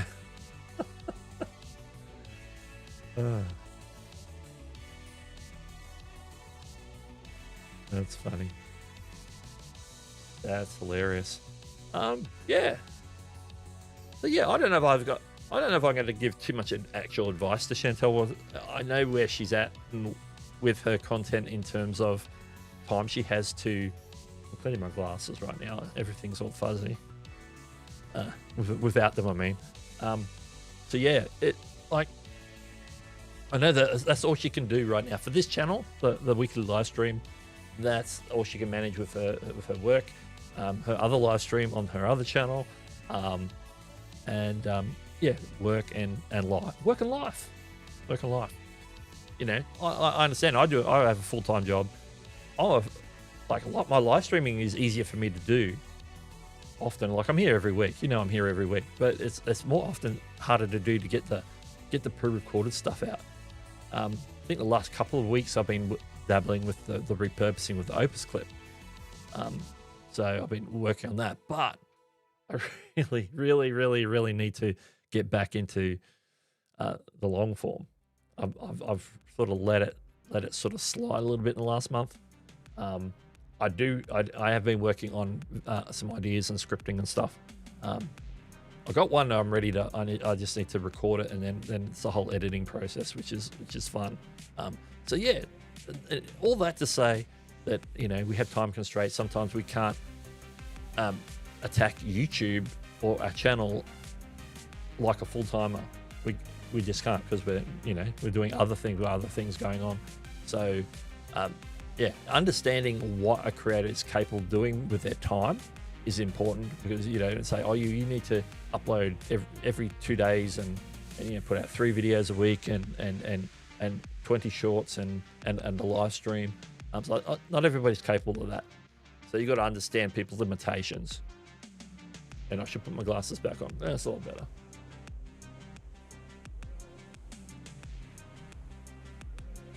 Health Promo TV is here. Welcome.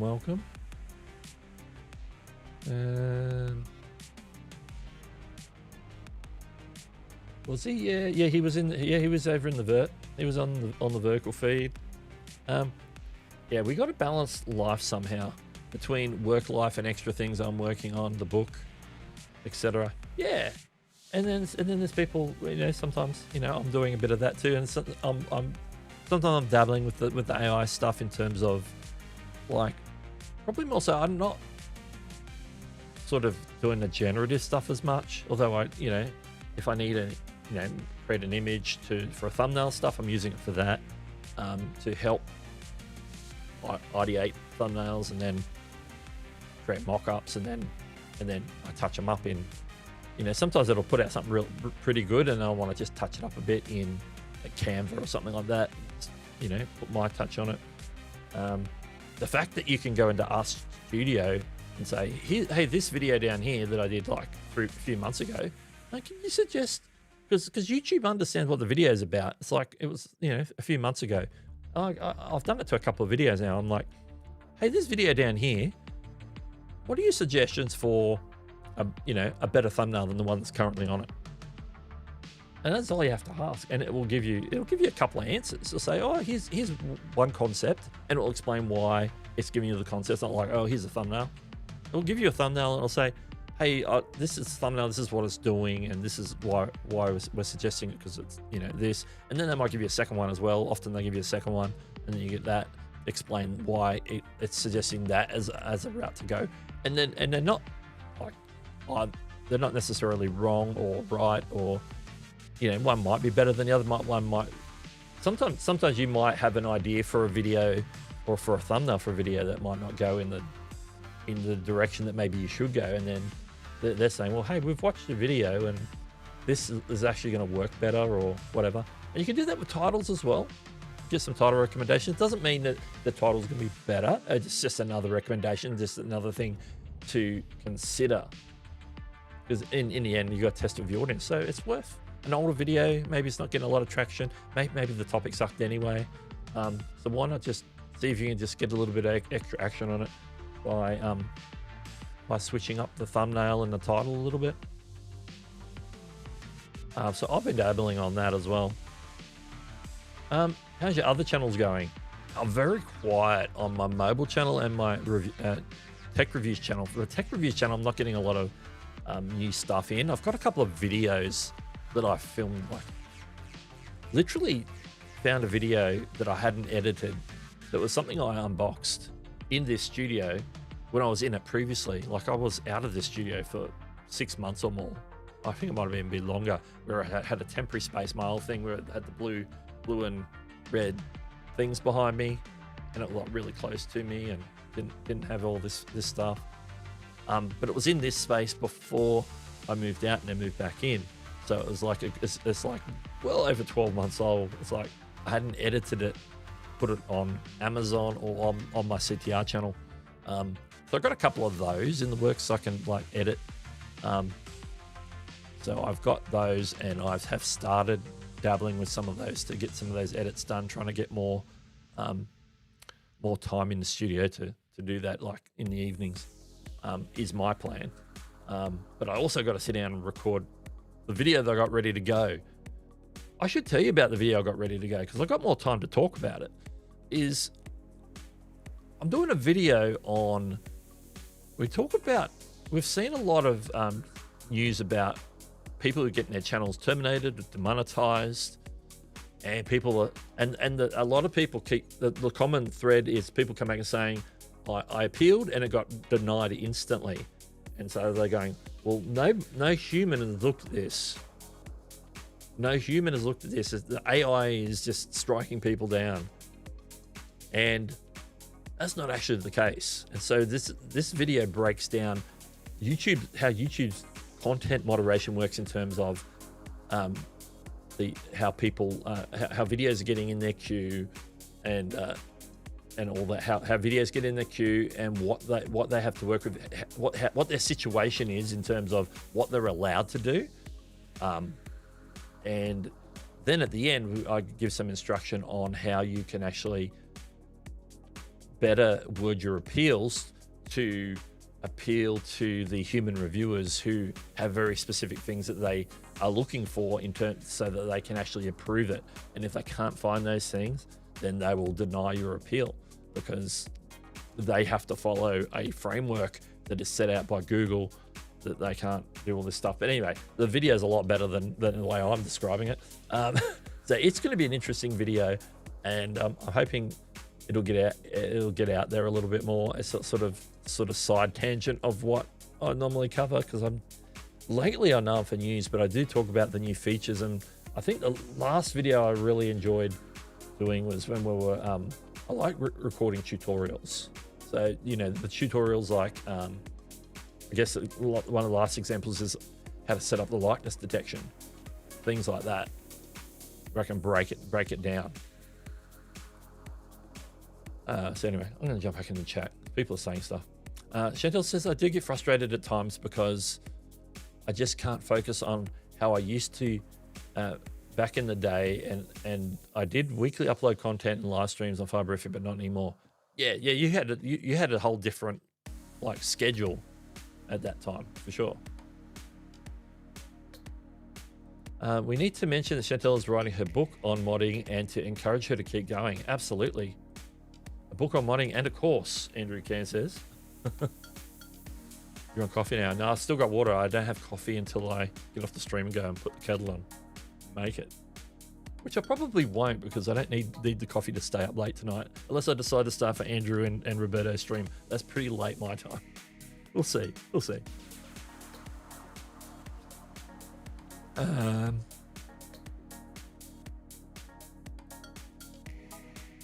Oh, there we go. Anyway. Oh, is this to do with the rebranding? That's all I can imagine.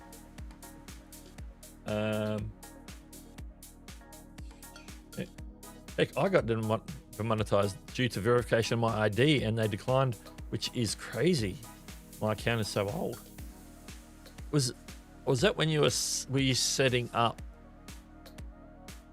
Were you setting up like for the virtual currency stuff, like for gifts and jewels, or was that to do with the verification for likeness detection? My ID was real, was verified for years, only recently happened. Wow.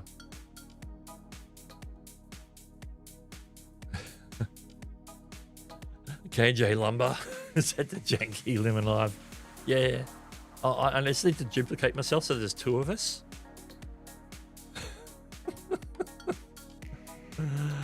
On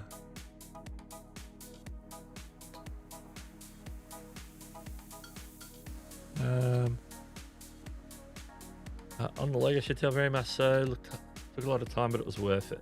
A lot of conversation. Yeah, I'd greatly appreciate. Have I missed the first half of that?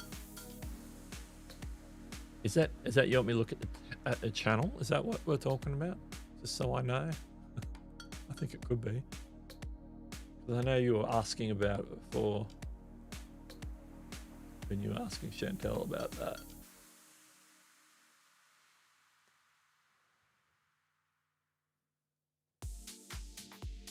I need to. What was that? Okay. Okay, Homekeeping Channel is here. Welcome, welcome. And by the way, welcome to KJ Lumber. I know I put your message up before. I got us laughing at your comment. I was setting up for gifts and they declined, no answer. Yeah, I set mine up okay, and yeah, it was asking for all that stuff. So yeah, and yeah, the AdSense side was very janky. Because it sent you over the AdSense, it was like put me in a loop. Like I'd do it and it was so successful, but then I'd still have the banner that says you need to do the verification. It's like, but I've already done the verification, so it was successful. But it was okay. I just sort of left and it worked. But yeah, some people are having, I think more than just Andrew having problems with that.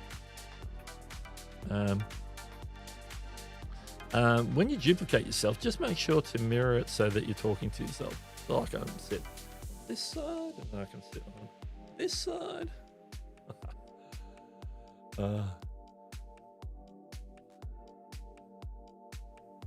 So Rosa, one of the OGs on YouTube. Was that you wanting me to look at your channel? Just confirm before I pull it up.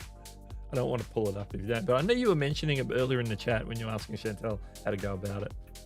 So it's all good. Where's your partner in crime? In the chat.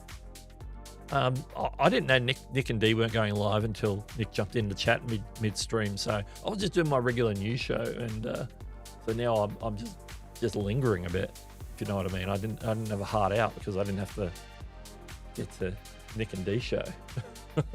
So yeah, I'm solo today.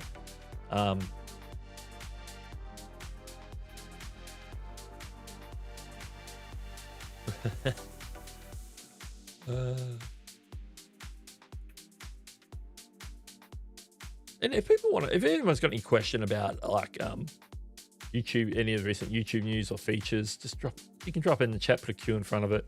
I'm happy to talk about that as well. Seeing this is this is technically the extended YouTube Creator News Show today. Larisha's here. Hello. Let me bring that up. There it is. Everyone's a lot of hellos and highs between people in the chat right now. People coming in because I know probably getting the news that Nick and Dee aren't live now that it's like 20 past the hour. I'm just waiting on that confirmation before I pull this channel up. Is that what I'm supposed to be doing? I'm just gonna.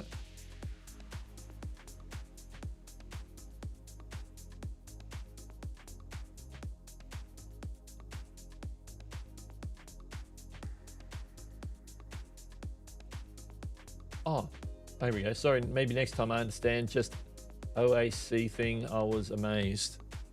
Oh yeah. I remember you mentioning about the OAC thing. Because at the moment your channel doesn't have that. I'm just looking because I got it here. See, that's the thing. I haven't really had anything to do with any like music-based channels. Certainly nobody who has like an official artist channel. And they have weird and wonderful sort of stipulations and features that regular channels don't have, and all that. So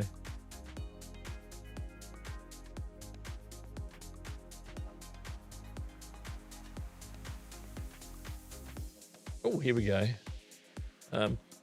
Larisha's sent Sunshine 200 dropped 200 joules on the stream. Thank you for that. Sending the Sunshine. Those on the vertical feed would have seen the animation for that. It's a shame I don't get to see that on this end.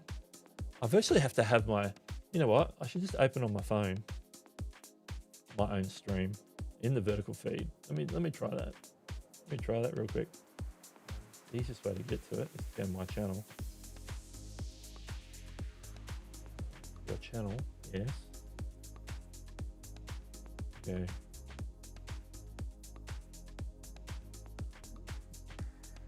Shows one live channel. Go to the live tab.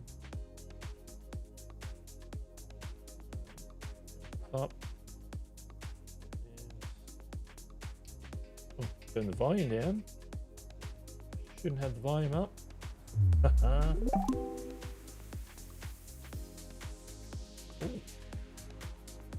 I've got ads on my own channel. Come on. It's an ad for TikTok. It's amazing how TikTok advertise on YouTube.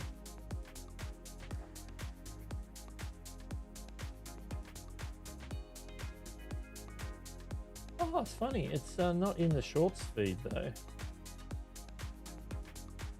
Okay. Cool. Now, got the message. Thank you for that. Yeah, because they recently, because it's been on verticals for a while now, they've rolled it out. It's like, hey, people can drop it on horizontal live streams as well. So long as the streamer's got it set up to receive them, then, you know, I thought, well, I might as well set it up because I used it as a tutorial on my channel, and now I've got it set up so people can do it. Okay, I'm looking at my live stream. How do you get the chat up? When you look at it on your channel, you don't get the same layout format that you get on the...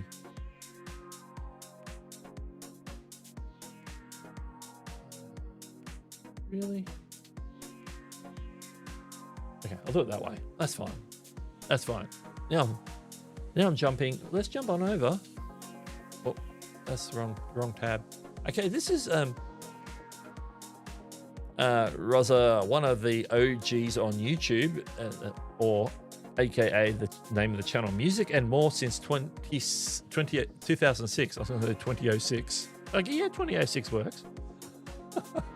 So yeah, as you mentioned earlier in the stream, that you've been on the platform since 2006, and I think we looked, and yeah, November 21st, 2006. We've had a couple of 2006 channels on the stream today.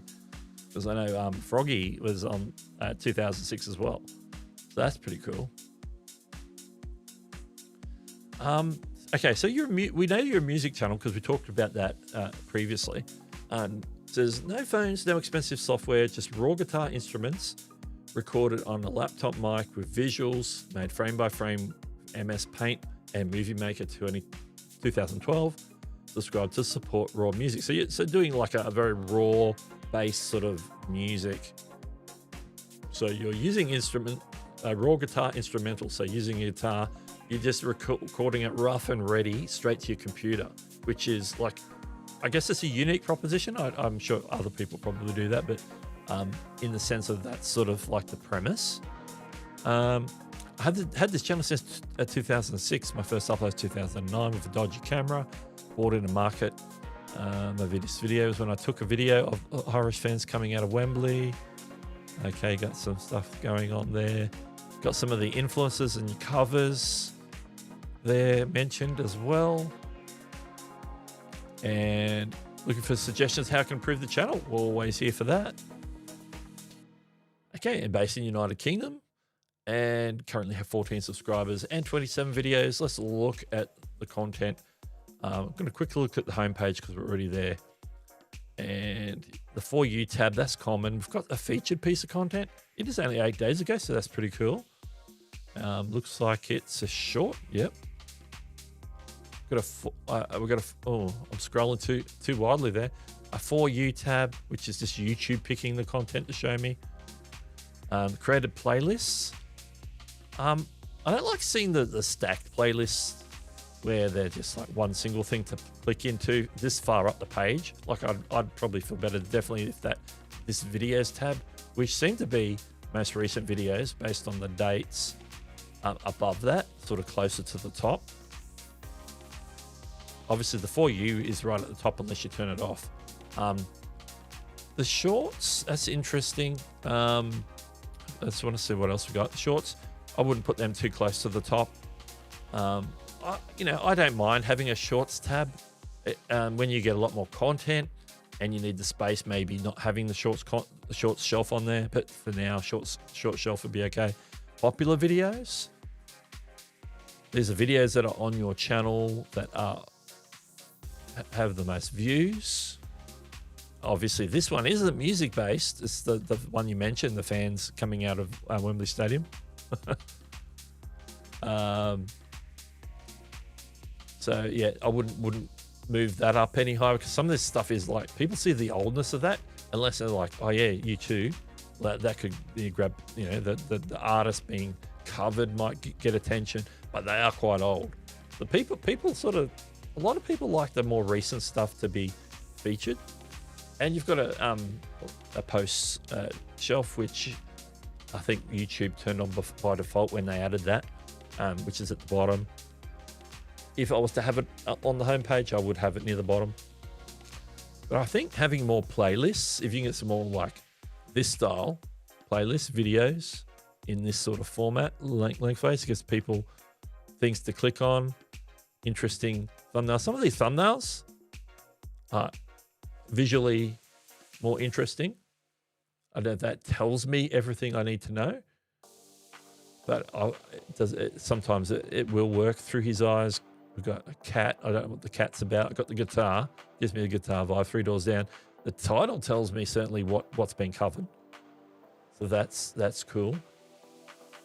Because there's 2 ways you can go with music. It's like, okay, if you're doing a cover, you want to certainly leverage the song that you're covering, the artist, the song names, particularly if it's a popular song or a song that people are fond of. So, leveraging the fact that it's a YouTube or James Taylor, whatever, that's definitely, when it's a cover, that's what you want to do. Leverage the artist if they're a well-known artist. Now, if you're covering obscure things, then it might not work as well. But then there's the other side, where if you're not doing covers and you're doing tracks, you maybe want to describe or name, package the videos around the vibe or how it makes people feel, because the name of the song isn't necessarily going to move them because it's not something they recognize. But because you're doing covers, certainly on the right track. And I like that you're working on thumbnails. Like, I can see the difference between these U2 ones. They invoke some imagery from the U2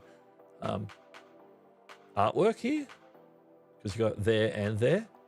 But then when you get to this one, this just sort of pops more. The bouquet balls in the background, that pops a little bit more. This could pop a bit more.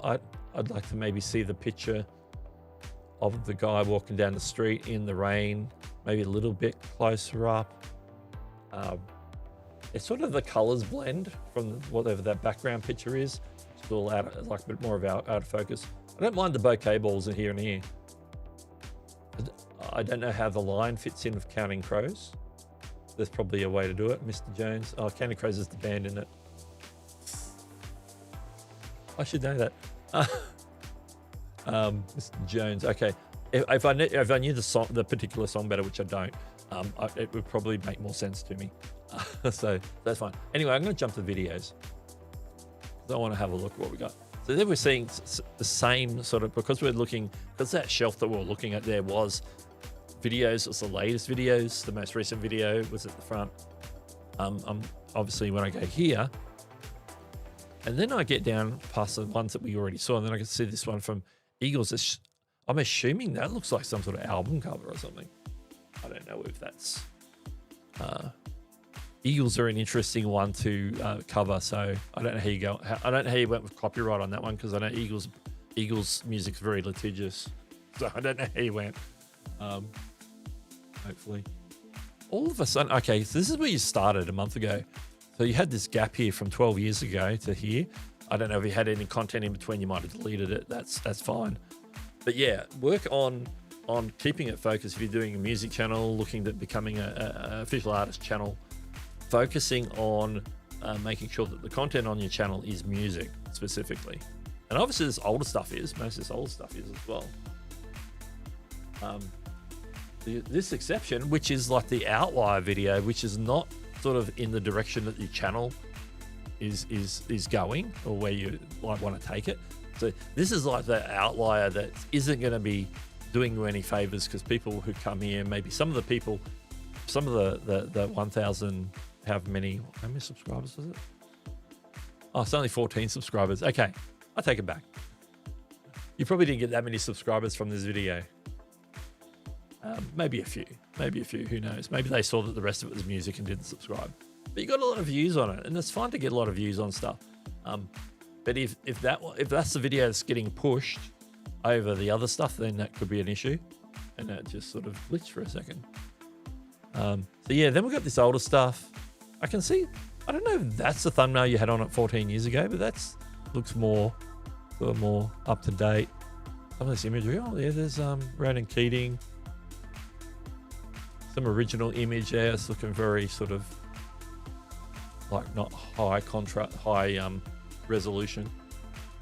You see some album covers. I'm not sure how that goes in terms of copyright, some of these old ones, but you don't have a lot of that stuff on here. So that's all your videos there, from the early ones from 15 through, I think we said 12 or 14.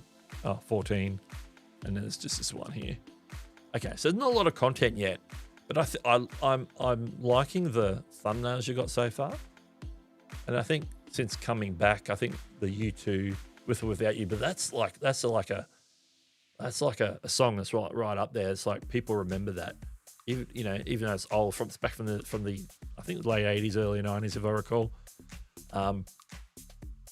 That's one of YouTube's hits, without you. So people know it. People as soon as they hear it, they'll know what it is.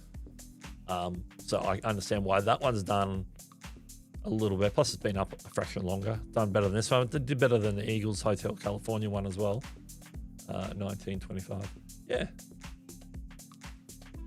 So I haven't looked to see what the videos are like, because I know you're doing the instrumental, but I don't think you're recording yourself. I think you said you were making visuals. So I'm gonna have a look at that in a second. Let's go a quick look at shorts. Now these shorts look really new. Well, there's you playing. I don't know how old some of these ones are. So that one's the thumbnail on one of the recent ones. Short 3 doors ukulele. And then there's a golf driving range one. So that's not doing anything. They don't have a lot of shorts, but these shorts do look like they're probably new, just based on what I'm looking at in terms of that. So you're doing some you're dabbling a little bit, maybe taking a clip from the long form and just posting one sort of clip as maybe a teaser. But look at, you got a lot more views on there. Obviously the views on shorts do a different thing. People come on shorts, they're looking for more of that sort of stuff. So if you're going to build on shorts, then you maybe want to break out a few more, maybe just do some shorts exclusive stuff as well, not just repurpose a portion of a song from your long form as well. Different ways you can go about that. Shorts you could probably just lean straight into shorts too and do some interesting things. So there's more than one path, because and I'm not going to really, because I know they're the same two playlists that was in that playlist feed on the homepage. You don't really have anything in there. The shorts playlist looks new. My guitar song so far, so that's every guitar related song, which is yeah, that's a playlist. You could group playlists, like if you have several YouTube songs, you could do it like a YouTube playlist. If you do, with or without you, do other tracks as well from YouTube. I keep wanting to say YouTube. There's a bunch of stuff to go that way, and you are using the post, because I did notice that this one's only 20 hours ago. Interestingly, this video on this one isn't publicly available. So I don't know if you're sharing somebody else's video there, but it's not clickable at the moment. So it's something to note. You've linked to something that's either was live and now it's been unlisted or something. I don't know. But yeah, it might be something you might need to go back and fix. That was put up 20 hours ago, so it was recent. Now, I'm not sure what you want to do. Like I didn't mention at the time, but is that what you want to go with in terms of the channel name? Maybe think of something. Obviously, you're not going to maybe drop your handle, because the handle's a handle. But think about what you want to call the channel. how you want to like package that. And then when you do that, then also think about maybe a channel banner, which you currently don't have one. I've got some content on channel banners and what to think about when creating a channel banner, so you can go make sure you check that out as well on my channel. I think I've got a playlist for channel banners because I've done several videos. I have done some collabs on channel banners with a channel called The Creator Classroom, who does Canva content. So we were talking about creating channel banners, the theory behind it, and we also talked a little bit about, on some of her videos, talked about how to go about making channel banners on Canva. So there's a whole playlist there that has a little bit of both, and then you can also jump over to her channel if you are inclined to use Canva to make channel banners and thumbnails. So yeah, I think you got a lot to, obviously content. First of all, you got to get content on there on a regular basis to build the channel. I sort of like that you're dabbling in the thumbnails. I don't know if there's a particular direction to go yet. I think just experiment with the thumbnails at this point. I like what you're doing with the thumbnails in terms of experimenting. I don't know what you should settle on in terms of a particular thumbnail. But yeah, that could be interesting. Now, I was going to look at a video real quick, which I'm going to do. I just want to see the visuals, so I'm just going to mute it. Let's go James Taylor and mute. Okay. Is that actually the flashing? Yeah, the flashing. Oh, okay, we've changed. The actual flashing, I was getting sort of like, it wasn't that fast to get like the trigger warning vibes, like if you like, it could be triggered by that, but it was like a little bit disconcerting to me. This looks like it's come out of Agent Opus. There's one style in there. It's like this. Like, I've used it myself. This is why I recognize it. The style with the similar style. I dig making music videos in this manner. I don't know about the movement though. Sort of more of the pan in could work. Like, obviously I'm not hearing the track because I've got it muted. But I just want to check the visual. So using something like an Agent Opus or whatever to put this together, and then take that and maybe edit it, get the timing better with the music, because it doesn't work 100% well with music. I noticed when I've uploaded some music tracks to make some of the music videos, there are some sort of bits in the creation where there's no lyrics, so it doesn't really know what's happening in terms of, it doesn't understand the music part. It understands when there's lyrics being sung, and it can work out visuals based off the lyrics. But when there's a gap where there's just some music doing some stuff, that's when it can get a bit tricky. And so I can understand why you'd have to take some imagery that you found and then sort of try and get it to blend cohesively with the music. And I think that's could be an interesting one. I'm interested in looking at this other one now. I'll look at one more. I'll just let it play without the volume again.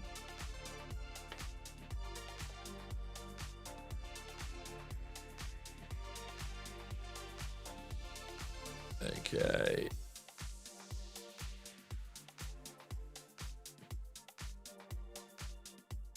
Yeah, if that scene doesn't change soon, I'll probably I want to keep it moving to keep people's interest up. Like, obviously the music's going to carry a little bit of it, because I don't have the music. Then it really starts to tell where the music's carrying it, and the music's probably carrying it through this. But this visual has been up way too long. For me, I don't know if it goes for does it go for the whole thing? Okay. It changes.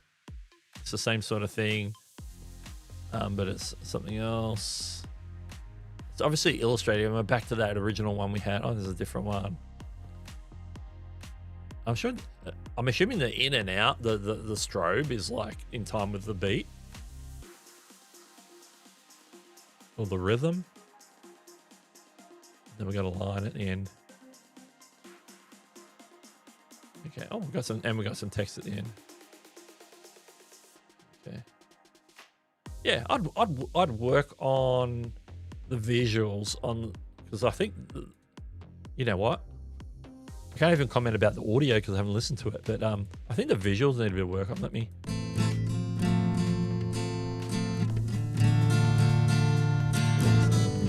Like the guitar's fine. Like I'm listening through in-ears, so they're not like high quality. And I've got background music playing as well. Okay, it's acoustic. It's just acoustic. No, it's instrumental. There's no vocals, which I had a feeling there was no vocals, just based on some of the other stuff we were reading earlier on the channel. Yeah, I would find something that flows a little smoother with the music. The scraping in and out isn't in time with the music either, so it doesn't help. I think it's better. It would be better to keep it static, if anything. But I would maybe rethink the visuals a bit. Like the guitar itself is fine. That's probably what I would. That's probably what I would go with. I'm gonna jump back here. I'm gonna jump into the chat because I haven't jumped in the chat for so long. Let's see if I can get caught up on the chat because there's probably a lot of stuff going on.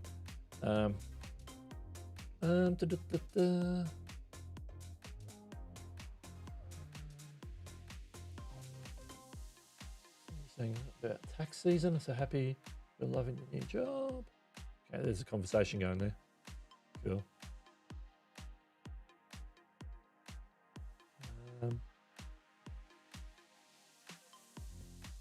Yeah, Eagles are vicious copyright. So yeah, that's why I sort of like you had that old Eagles video. Like, you had any issues with that? Let's see what was said. I think I'll be removing the fan video if I get 20k views. Yeah, it's sort of like out of place when you got everything else is like music based, guitar, instrumental, whatever. It's like all of a sudden there's fans coming out of Wembley Stadium, Wembley Station.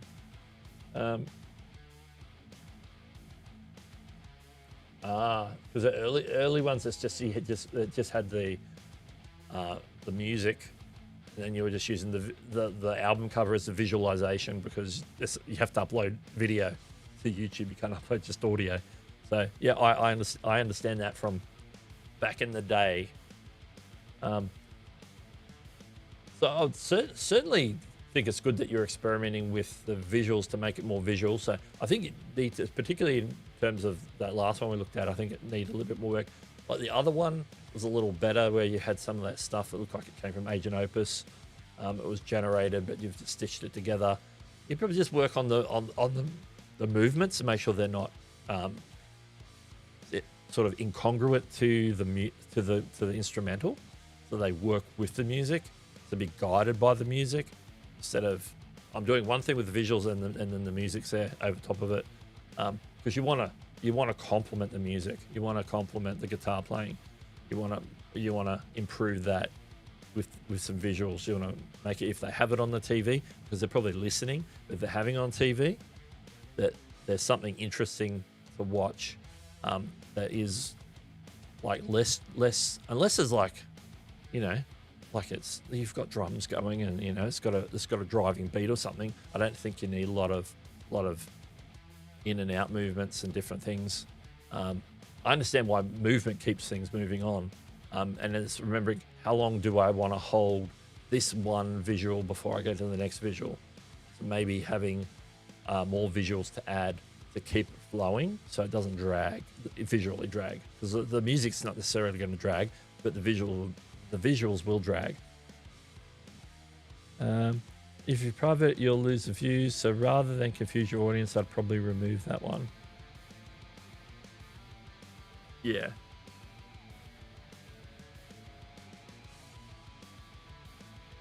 If playlists can have their own thumbnails too, that is true. I'm sure I did a tutorial back in the day on that, but I'm so rusty on that. If I think about it, I can't remember how you do that, but I know that you can do it. I would figure it out when I went to do it. I probably need to remake that. I need to remake that. Yeah.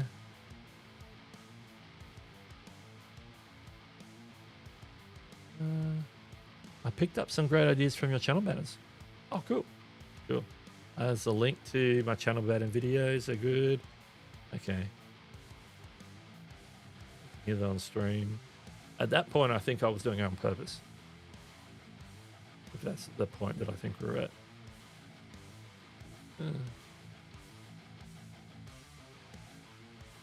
Here we go. Marius is here. Good to see you. How are you live at the same time by vertical?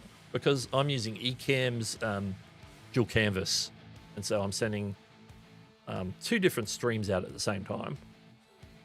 that's how I'm staying. That's how I'm on both. Yes.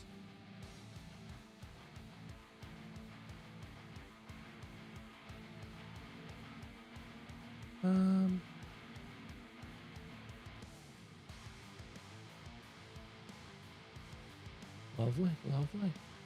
All right. Anybody got any questions? That was so yeah. I think thinking about a channel name that's going to be maybe more descriptive of you and your personality or content. You know, like guitar rhythms or something that's sort of more descriptive than music and more since 2006. Like the fact that you've been on the platform since 2006 probably doesn't need to be in the channel name. Obviously, you've got that in the about page. It's good to share that. It's fine to share that. So yeah.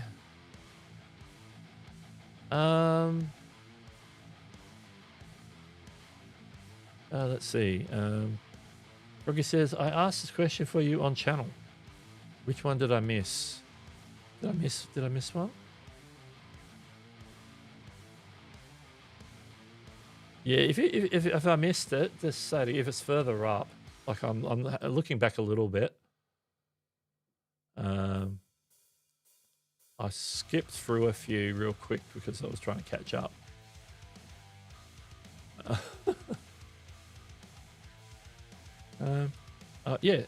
Re-ask in either of the chats because I'll see them in both.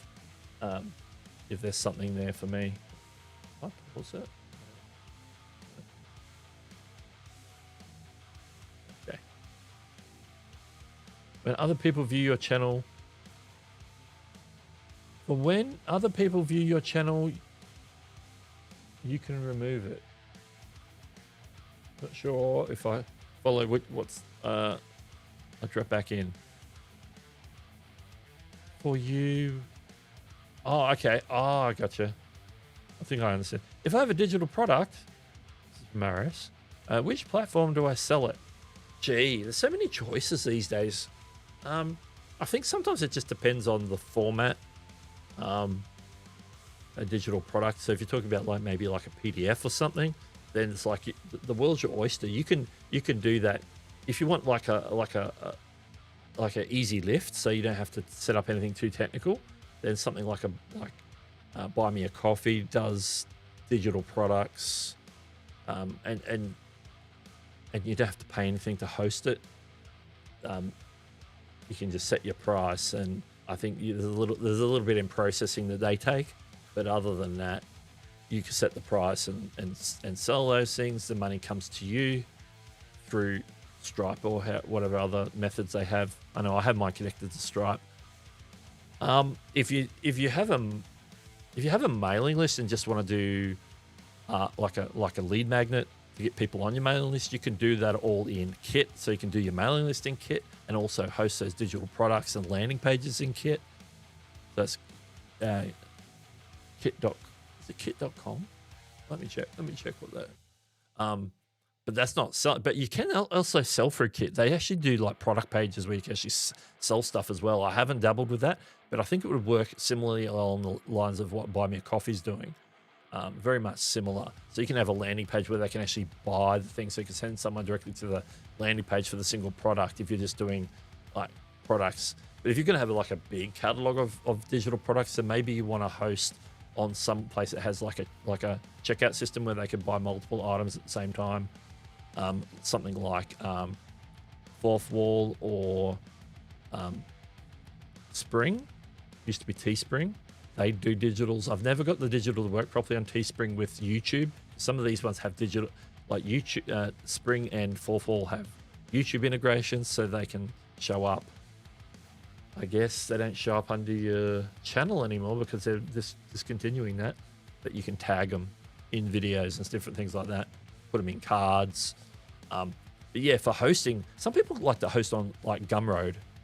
I've never tried that. I know people who do that. There's a lot of other small mini platforms where you can host digital products. There's so many, so you just got to find one that works for you. That might not have a lot of fees in terms of hosting. That might take something on the back end when you actually sell something, like Buy Me a Coffee does. So there, a lot of options. They're the ones that come to mind, but there's like a whole bunch. So my advice would be just do some research on that. But there's some starting points at least. Let's have a look. Jump back in the chat. I really appreciate your time. I will rewatch this back and we'll improve the channel and watch a video working with banners and thumbnails. Nabi Rami has much creative experience. Yeah, hope it helps. Hope it helps. The question was, if other people view your channel, do they? If other people watch your channel, do they? Is for you? Maybe you can show us some scratch. Yeah, I can show you. I can show you how I do it and Buy Me a Coffee. So, like practical tutorial. So I just have to get logged in first. I'll do that. I'll show you the back end because I do have some stuff set up in Buy Me a Coffee. In terms of that, I just got to log in. I have a secret in Annalise I want to share with people for £10. Yeah, something like that. If you put it together as like a PDF guide or something that's digital to download. There's other ways to do it, but PDFs are common. Maybe it's a video they can download. It's a paid video. There would be upload limits depending on the platform. As if you're uploading stuff like that, like if it's video content and you can do a bunch of video content, maybe look at one of the course platforms like Kajabi or something like that. They'll do digital products as well. But obviously you're paying for hosting there, paying for per month. Can I remove it so people can't see that? Like if they comment, you mean? Is that like in comments? Question was if other people view your channel, do they? Can I remove so people can't see that? People are only going to see on your channel other people's stuff if they like comment or something, and then they'll see their name on the comment. I don't think anybody else is going to be able to see that other people are watching your content. I think that's what you mean. Did they see for you? Oh, the for you. The for you is algorithm. The content that is shown to any particular person is algorithmically determined. So YouTube decides this person is on this home channel page. Will they like to watch this? Now you can turn the for you page off completely if you don't like it or you don't think it's a benefit. Like, I couldn't tell you if it actually works or not. I've never looked into it. But yeah, you can go into the setting and turn it off. I think if you click. If you got it on, you can go over to the 3-dot menu, click it, and it will disappear. It's going to go to... It's going to start on a random page that's not my finances. This will do. Yeah, channel customization, you can remove it. Like, I wouldn't deny anybody using it, taking it away. You can set it to only look at a certain type. So if it's like showing like a bunch of shorts that you don't really want shorts to show up there, then you can just tell it to show videos only or live streams only or something like that. You can turn the shorts part off so it only shows a certain type of content in there. But then it's still algorithmically determined in those categories that you allow. But yeah, you can turn it off completely. Do you have an email list? How do you make money? I have a full-time job, so that's how I make my money. But yeah, no, I have started an email list. I do YouTube creator news every week or two. So I decided it probably wasn't worth doing it every week because sometimes the news is quiet. So last week I did one. You just send it out on like a Monday. I've got a mailing list that's got about 80 people on it at the moment. I do that all in Kit. So I can show you kit as well. I'll open kit up real quick. I'll show you buy me a coffee first. All right, screen share. All right, this first one's buy me a coffee. So I'm in my back end. This is sort of the memberships area. I don't have any members at the moment on there. All my members are on the YouTube memberships, even though I have set it up on buy me a coffee as an option as well. But down here on the monetize section, you get like supporters is just like people who like send you like donos, you know, buying you a coffee is what it's called, which is what they started out doing. And then they added stuff like memberships and stuff. Now there's a shop section here. So I'll go to the shop section. I've got products, orders, discount. You got some menu there, but I got some PDF stuff set up here. This one I did a bit of giveaway, so I've sold 10. I have sold a couple, but the rest are in various states of me setting them up, or I haven't promoted them very well. But you can set them up here. To set up a new one, you can go start from scratch or pick like a different type of thing. I want to offer a digital product, or I want to do some sort of Instagram thing, which I don't know what that's about. You could actually even sell physical goods if you're actually going to capture an address and post something to them. You can like sell access to a one-on-one Zoom call through here. Some sort of ticketed event. Often you can just go start from scratch and then give it a name, give it a description, upload an image of what it is, like to promote it, set the price, set up the confirmation. Do you want them to get a confirmation message? You upload the file. If it's a digital download, you upload the file, like the PDF, whatever here, and then you can create categories and then pick the category it's in: digital product, PDF guide, some sort of content service. You also up here as well. You have an option to redirect to a URL after purchase. So if you want to send them to like some sort of landing page confirmation, maybe they get the thing that you're selling access to that's not on Buy Me a Coffee, so you can send them off the platform to there. You do need to like acknowledge that what you are posting is an illegal, or adult, or copyrighted, or prohibited. And also, I would say on a lot of platforms, it's like you acknowledge that you created this. You're not like reselling somebody else's thing. And then you can add extra stuff on here, like ask questions. So sometimes there's digital stuff that you might be customizing something for someone, so you might want to ask them a question. Get that data at the time of order. If there's limited slots, so saying you're selling seats at an event, so you have limited seats.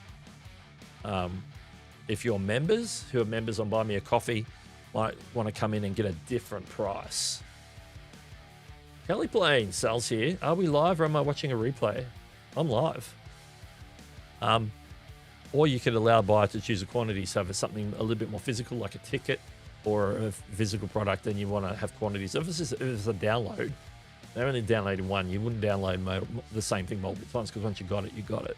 You don't need multiple copies in a PDF, for example. So that's it. And then you can go up and like publish it, and then it will appear on your product page. We have a product page. I'm just going to open this up as a separate tab. So on when you got your Buy Me a Coffee set up, you've got options like memberships, posts. So you can do blog posts and stuff on here as well. You can go to the shop section. You've got a shop here. You can send people directly like the URL to the exact product if you want, or you direct people to the shop and see all the PDF guides, which are here. They can click in and buy something. So, they can see what the product looks like. Obviously, because I'm doing PDF, I like blurred out the text a bit on some of these mock-ups. A bit of a blurb as to what it is. And then that edit button's there for me because they know I'm logged in as me. Normally that would be the buy button or the purchase button. So yeah, something like that. Now on Kit is primarily the first job it does is it's a email list, setting out like e-newsletters and stuff. So you can go in and set all that up. And then you have sections. This is just the welcome back page saying, oh yeah, I haven't done I haven't set up an automated email sequence because I don't need to do that right now. So you can grow your subscribers, like getting people in, set up landing pages and forms, which is where you send people to either sign up for the email list or to get that downloadable piece of content that is the lead magnet to, in that process, you capture their email address so you can set up landing pages. I've got a couple of landing pages set up. That's just stats. I have a newsletter, just a general newsletter landing page. I don't know where I redirect that from. I think I had that redirected from my about page. No, my video descriptions, I should say. Probably a couple other places. There's another one here that does a similar job but different. I have one where I was giving away a gifted memberships checklist. These where you give a lead magnet, so I got a little bit better on numbers there. Like I haven't been going that long. I only started this at the beginning of the year. A thumbnail guide. So if you like promote it in a specific video and it's like right out there, then you get traffic. So I have visitors there, but not everybody sort of click through to subscribe. You can see that I had 34 visitors to this one, but I got 5 subscribers, for example, for the gifted memberships one. Obviously, they're coming from my video, so that's going to be there over time. This is like an evergreen video. It's going to be relevant for quite a while. So that's the thing that lives there. It does its job. Hopefully, my video does its job at setting people over. People are clicking because we can see there's 34 clicks. I can't remember how many views I've got on that video, but that was like sometime in the last couple of months, and so forth. So you can build landing pages. If I click in, it'll take me to like the design. I'm going to edit, and there are templates available, so I can pick I picked a template and just modified a template, and so I could like build a landing page like that. Get out of there. There is Send does all the things to do with broadcast, which in other words, sending out your e-newsletter, composing it. Maybe creating some sequences. So if somebody does something, some particular action, that they get a series of emails over time, it gets dripped out to them. I haven't played with sequences. Snippets are little blocks of content that you can like plonk into your newsletter list if it's something that's repeatable. Like you might be promoting something and every so often you want to drop that particular promotion into your e-newsletter. You can use the snippets for that. I haven't used automations. A lot of those are paid features. I haven't used those. I'm on the free. If you've got a mailing list of under, I want to say 10,000 users, you can technically use a lot of the core parts of Kit for free. So I haven't got to pay. Like if I got a paid account, I could get in and use the extra apps that connect to integrations, some more if-then that type rules, RSS feed and so forth. But to do a product, you've got some options here. You've got the Earn tab here. We can set up landing pages and sell digital products. Also, like a tipping window if you want to just like get people to send some sort of tips your way. They've got that option as well. And then there's like the payout screen. So if you earn anything, you can see how it's all paid out to you. I think they primarily use. I know I connected my Stripe. I don't know if they use any of the others. They might use PayPal as well. I'll have to look in the back end for that. So that's sort of the core sort of things that they do. Primarily it's the email list, but very much so the landing pages, and you also have the option to upload digital content and sell it. So you have a digital content landing page, which I haven't done any. I don't think. You don't have any products yet. Yeah, I haven't set any up. And so you can create a product, very much similar sort of what we did on Buy Me a Coffee. It might have a few more details to add to that. Obviously, you want to upload an image. You probably get a little bit more design like you do for the landing pages, and that where you can color it and text size and add images, and turn it into something that's sort of on your brand, like HTML, sort of what you see is what you get sort of stuff. We can create it and do all that. So Kit is quite capable. I think it's kit.com. So it's KIT.com. And Buy Me a Coffee is just buymeacoffee.com. It's for those two. Oh, I need to jump back into the chat. Jump back into the chat. Here we go. Chantel's got a bounce. No, Chantel's got a... I feel 100%. She's got a bounce. So, Chantel, if you're still here, happy bouncing. Hang on. Kelly Plains is in the house, as I mentioned earlier. Are we live? We are still live. The stream that follows mine weren't going live today because they had a power outage, so they weren't streaming. So I'm like, I'm here a whole hour after when I'm supposed to finish, well over an hour. So I've been streaming for 2.5 hours. Oh my goodness, that's longer than I thought. I thought I was at like an hour and a half, 2 hours. Not 2.5 hours. All right, let's hit this. Let's hit the chat. It was cool to hear my guitar through someone else's computer on another screen. Cheers for that. Yeah. I thought if I just because it's a cover and not the original song, I think I'd hopefully won't get pinged for any. Like if you've got them on the channel and you're doing fine with it, then I should be okay. Been updated now. Excellent. Kelly Plains sent 5 gifted memberships. I need the. Where do I have the chair? Where do I have the chair? I can use that one. That's the only one I could get to. I don't have a chair on this one. I could do this. So those 5 gifted memberships went out to Rosa, Froggy316, Random Faithful Flicks, eTouch5, and Ms. Bella Games. So a big shout out to those people, and thank you to Kelly Plains for gifting those memberships. It means that for the next month you have access to any of the members only content they have. They have a huge amount. I haven't done a members live stream in a while. When I get these gifted membership coming, I really got to do a members live. Actually, I was thinking about it the other day. So stay tuned if you remember. Members live coming soon. They're special. A lot of other perks, so you can click the See Perks button to figure out what's there. Sometimes when I actually upload, which I haven't done much in the last month, upload pre-recorded content. Sometimes I release it early to members just because it's up and waiting for the release. And so between the time of upload and time of release, they get to watch it before it goes to everybody. So yeah, that and a bunch more. And thank you for your support. Thank you, Kelly Plains. Sal has a great channel. Kelly Plains has a great channel. Live streams, aviation live streams, particularly SFO, San Francisco, Los Angeles, a few other places, occasionally Vegas, some other places. Live streams of the airport, like the planes landing, taking off, taxiing. The community, the plane spotter community, the aviation community, pretty awesome on YouTube. Pretty awesome.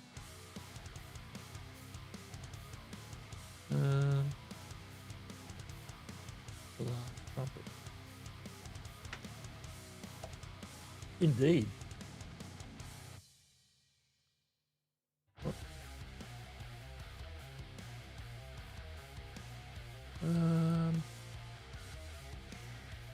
I'll just click on stuff.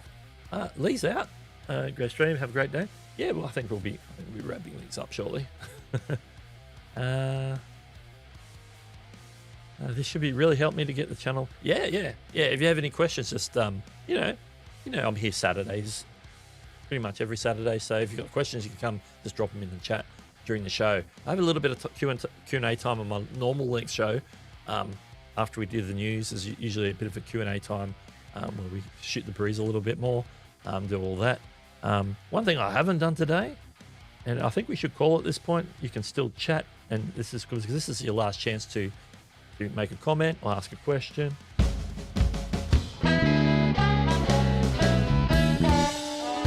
It's the last call. As I mentioned, it's the last call is the last chance to drop your question, drop your comment before we wrap things up. Normally, I'd be sending people over to Nick and Dee, but they're not streaming today. Otherwise, I wouldn't be here right now because I'd be over there.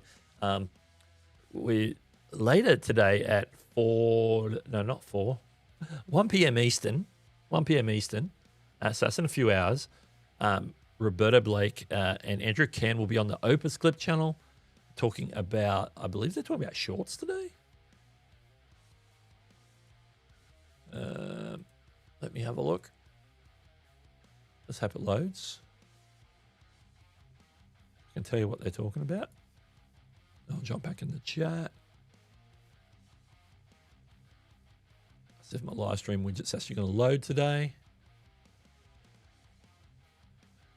Anyway, while I'm waiting for it to load, Kelly Plain says, "Oh, thanks to God for helping me save this channel from the demonetization bots." Yes, yes. My next video that I'm working on does relate to channels getting demonetized and also terminated. So, you know, we're pulling back the curtain on what happens behind the scenes with content moderation on YouTube, Google. So that's the next video. Okay, who's on the channel? There we go. Well, thanks, Dave. Help me. Yeah, it's a pleasure. It's a pleasure. Is Nick and D on after you? No, they're not on today. That's why I'm streaming a little longer than I normally do. Because Nick came in midstream and said, "Hey, we're not streaming." They have a power outage where they got no power to the studio, so they can't stream. So they thought, "Oh, we'll just not stream today. Take it off." They're being pretty consistent. They deserve a day off. So they should be back next week doing their thing. I want to say I turned off gifts, Jules, from a live chat. I noticed that in, I think, the last stream I might have come by when I didn't have time to comment, and I probably popped past that. I noticed that the little gift icon at the bottom in the chat wasn't there. So yeah, I did notice that. I don't know which stream that was, because I don't recall. It wasn't the one in LA yesterday. I think it might have been the one before that. I don't remember. I seem to recall noticing that. So yeah. So I have some thoughts, and I'm reserving my thoughts. I'm still testing, but yeah, I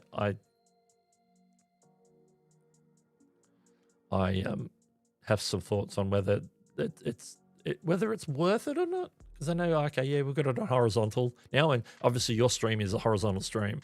It's like I don't think people are sort of figuring out what it's all about. Obviously the regulars do; they figure it out. But yeah, I think more people want to support with. I think we were discussing this earlier in the stream. Most people want to support with like super chats and stuff. Like I had a couple people say, yeah, we'd rather, instead of dropping those and like chump change, we'd rather support, with a super chat or gifted memberships or all that other stuff. It's definitely like per transaction. It's like better for the creator to super chats and gifted memberships and whatnot. And I guess if you turn off that, then you get like the super stickers back. Because when you got like the jewels turned on, then the super stickers turn off, and that is my biggest beef, is that you can't like show them on screen. You're relying on YouTube to do some sort of animation, which I don't think it does on the horizontal. So it's like, well, people are giving these things on the horizontal streams, but you don't get the animation, you don't get the pop up. As far as I can tell, I haven't seen it in the wild. Like it might pop up on a vertical feed. And a lot of the tools that do the streaming don't have it popping up properly. Like I got Social Stream Ninja, and I can highlight them and bring them up in sort of the chat, but they don't do anything like different. They just look like a comment that has a. Let me see if I can find one from earlier. I know a couple of people.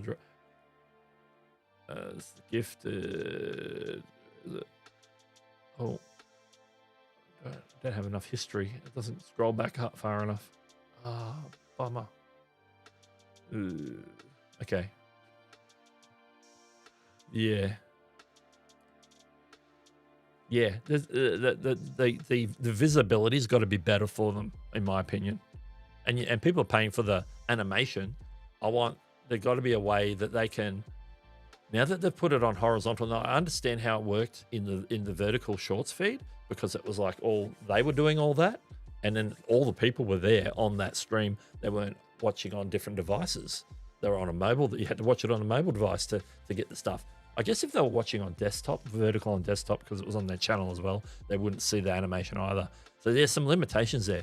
But what YouTube need to do is set it up so that there's a browser overlay, and they have already got this technology built in, because they've got the thing where you can do the ad breaks, and that uses a browser overlay system, so you can bring in OBS or Ecamm or Meld or whatever, and have a thing play, have your break video play or your break animation play. It's the same technology that would make it a browser overlay. So if they could provide a GIFs and Jewels browser overlay that you can put on your horizontal streams, all you have to do is just add it to your OBS and it pops up automatically, then that would be a lot better, and shows the actual proper legit animation of the seal clapping or the disco ball doing whatever it does, or the little animation that they supposedly do. If it did that, and apparently if you drop a bunch at once, it does builds up a multiplier. And so I'm assuming that the graphic, the animation is more interesting, and it adds more sort of hype to the stream. If it showed that, if you were able to use it as a browser overlay, that is what I would want to do. And I think that's what YouTube needs to do. So yeah, I might send some feedback. Because I've been dabbling with do I need to make a tool in the background? How do I get, so hard to try and get you can't get the animations that aren't available publicly anywhere. How do I get those? How do you make them available?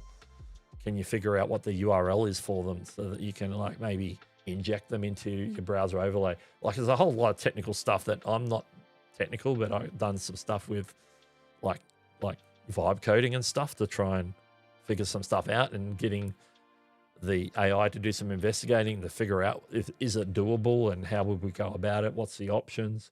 But if YouTube could provide that, which they should, then I think they would get better use out of the feature, particularly on horizontals. I don't know how well they were doing on verticals when they were just vertical and just in certain countries. They're in a lot more countries now. I thought they were never going to roll it out at all, but I'm glad when they rolled it out that they're now rolled it out to horizontal. So I'm happy about that, but I'm not happy about the lack of visibility on when people drop them. If you don't notice it in the chat or have it in some sort of aggregator like Social Stream Ninja, then you can overlook them very easily, because they don't really stand out in the chat that much either. I think on YouTube they put a little emoji of the GIF that's been animated and whatever the text is, but then otherwise it sort of just looks like it's just another comment, with text and an emoji. So that's my mini rant for today.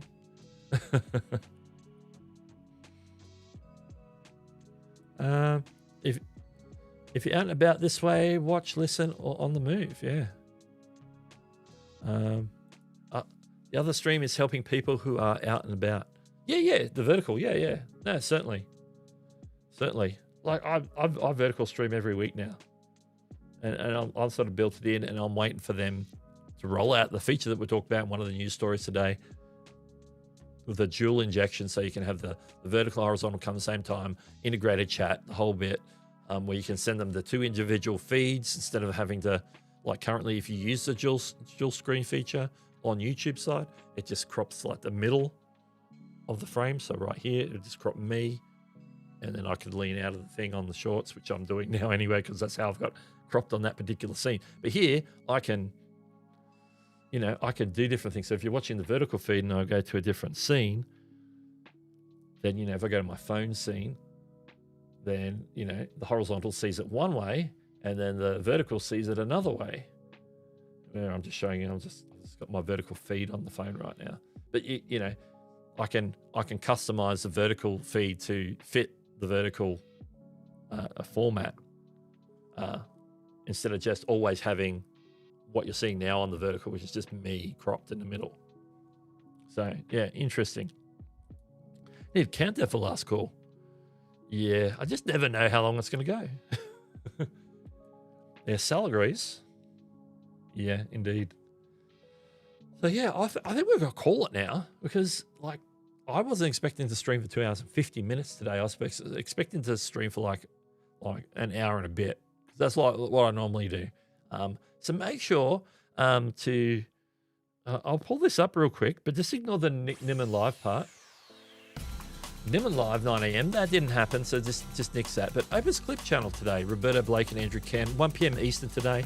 Don't forget Chantel will probably be live at 7 p.m. Eastern on Sunday tomorrow, and I'll be back next week with YouTube Creator News, 7:30 a.m. Eastern as usual. And I think I want to thank everyone for joining me today. Those who are still here, those that were with me in the news part of the stream, those that have joined me since. Appreciate you. Thank you for those that dropped the jewels, those that dropped the gifted memberships. Appreciate you all.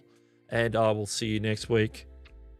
And always have to look down and figure out where my button is. And let's remove that. And I will catch you later.